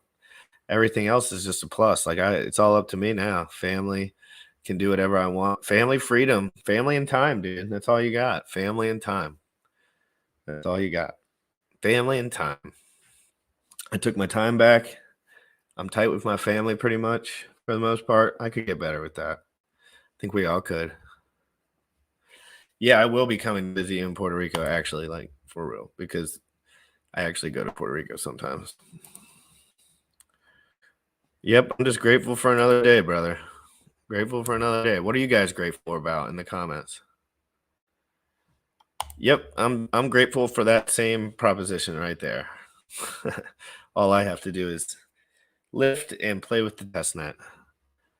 I've been stressed out. I don't even know if I want to lift today because I kind of need a day off anyway. I went fucking way too hard yesterday. I'm fucking sore.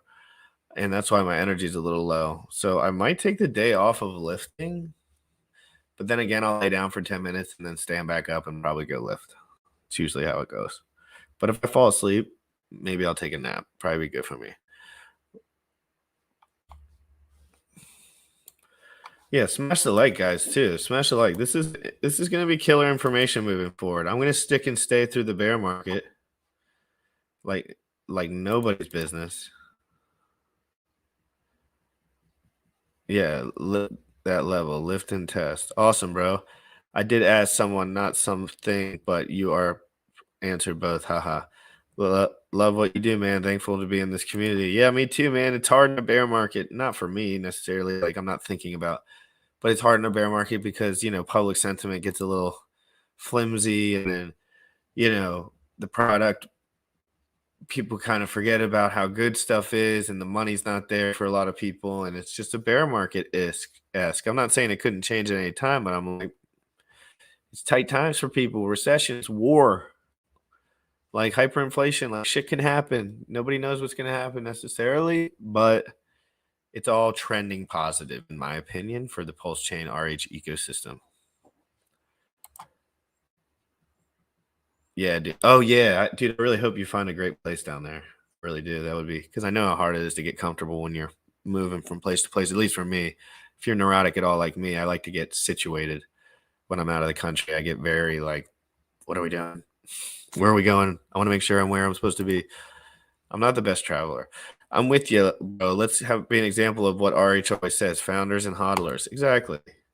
I stick to really a lot of the RH stuff. Like I've done a lot of good self-help shit in my life, and a lot of it resonated with me once RH had reiterated it, or like I listened to him for the first time. I was really like, I connect with all this information immediately. A lot of it I'd already learned and practiced, and a lot of it I had learned from him. A lot of it I've learned from him about finance, everything basically from a start. Like obviously I've listened to other sources of info, but for the most part, everything he said has been like generally how it's played out. So I kind of like lean towards his information as far as some of my earlier predictions, if you kind of know what I'm saying. Thanks for the streams lately. Hey, Cashew BN, nice to see you in here. Appreciate you. Appreciate you dropping a comment. I don't mind staying on here for 10 minutes, 5-10 minutes, chilling. Let me look if there's anything in my Telegram or anyone that messaged me that I'm ignoring.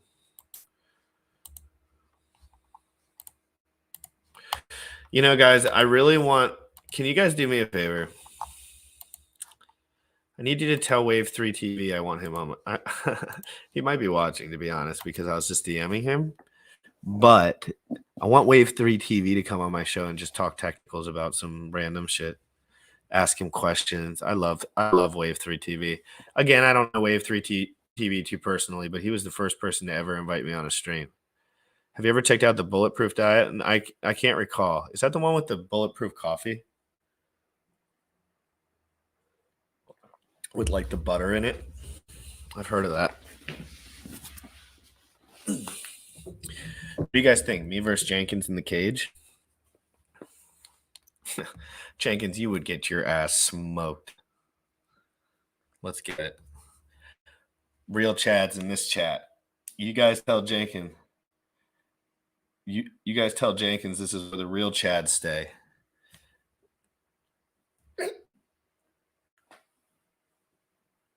Or he can talk to Sam about it. I'll put Sam on his ass. No, but seriously though, I want Jenkins to come on. He's a cool dude. He's a cool dude. Ooh, dude, Chris. Dude, I want to know more about this guy. I want to know more about this guy, Chris. Chris, I don't know you, I don't think. And if we've talked, excuse me for being rude. I know that you have Facebook groups that I've seen. Sorry for breathing heavy. I'm going to sneeze. And what's up, dude? Do you go on streams or anything? Where are you from? I see that you're in those Facebook groups. I appreciate you kind of hosting those. What up? Sorry for being weird. I just like that you host the Facebook groups. I thought that was cool. Ooh, San Juan, yes. Suburban, decent. I'm Kool-Aid's boy. I don't know. See, again, I know Kool-Aid. I know Kool-Aid. I know Kool-Aid. Austin, oh, you're a Texas boy. All right. That's wonderful. Well, then I'll probably meet you sometime in the future, hopefully. Cool.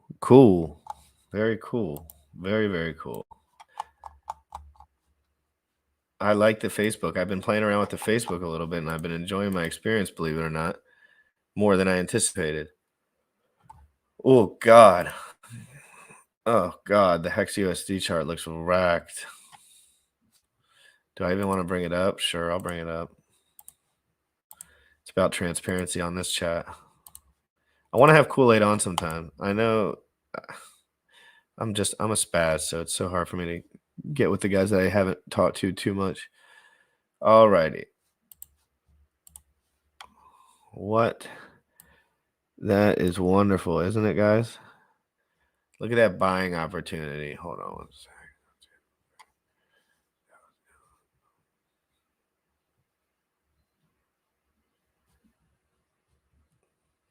Woo, that blows off a lot of, my God.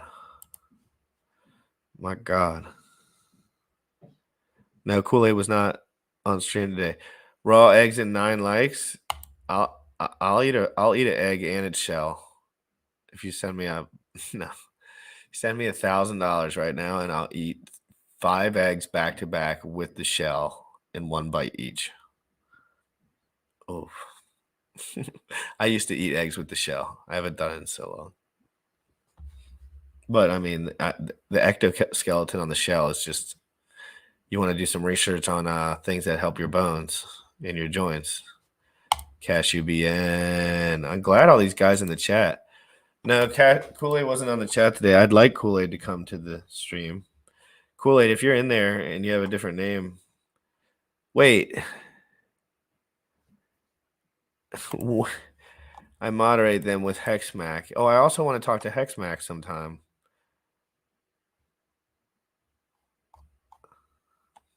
I would love to talk to Hexmac sometime. That would be holy shrizzle. I ate eggs with the shell as well. Yeah, the ectoskeleton's supposed to be real nice for you. But I used to drink egg whites all the time, but my flatulence was so disgusting that I had to quit, or my friends were actually going to hurt me. Holy shit, Hex is down. Buying opportunity. Yay, I agree. Hey, dude, if Hex went to 1 cent, I'd fucking be happy. All you dorks that don't think that is true, then just go get wrecked, because that's what Hex was designed to do. Maybe not drop. It can drop as low as whatever, but at the same time, you buy it and stake it, the value's there, and it always ratchets up. So learn harder. Learn more hard. Learn harder is like, people really need to learn harder. I push myself to learn harder every day, even though I'm not that good at it. Like, I'm not the best learner in the world.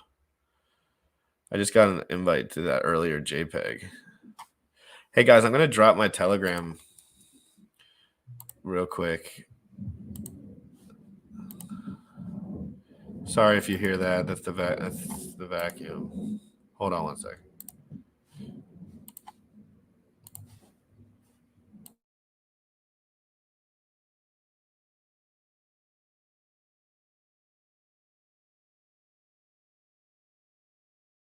In the Telegram group, you can ask me anything about more like in-depth workout stuff. Obviously, if you have any questions about crypto, there's people in there, Bob Lagai, all the guys, all the gals, they can help you out with any crypto stuff. And we just chat in there. We'll do voice chats soon too.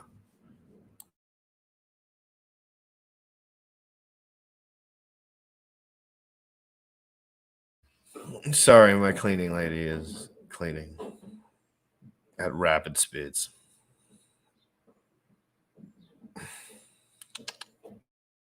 Yeah, Bob Lagai is. Oh, and Bullish, producer Bullish. For anyone who doesn't, let me drop Bullish's. I'm gonna drop Bullish's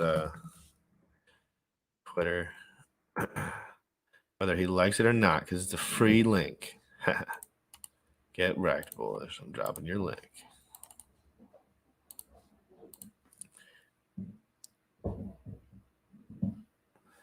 Oh, the vacuum is barely audible on that end. Wonderful. Sorry then.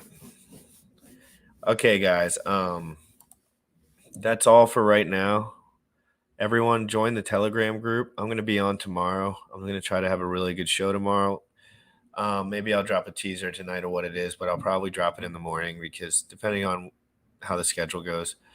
But I will talk to you guys all very soon. I appreciate all the support. Thank you. The Telegram group right there, free of charge, nothing to worry about. No charge here. All we're doing is we're trying to get the best information out there. I'm trying to make a channel that's just basically authentic on the foundation and a place where there's credibility intellectually. I don't really necessarily care so much about the clickbait. Now, I understand you have to get to a certain point with the algorithm, but I think long term, building a community of people that want to learn is way more impactful than a lot of people just barking back and forth about whatever shitcoin they got. So, guys, follow me on everything. Instagram, Twitter, YouTube, drop likes, drop subs, whatever. Hit all the buttons. You guys are the best. I'm going to be coming back hard tomorrow. I'm a little bit tired today, I'm not going to lie. But coming back big tomorrow, guys. Share this out. Tell your friends. #1 crypto show.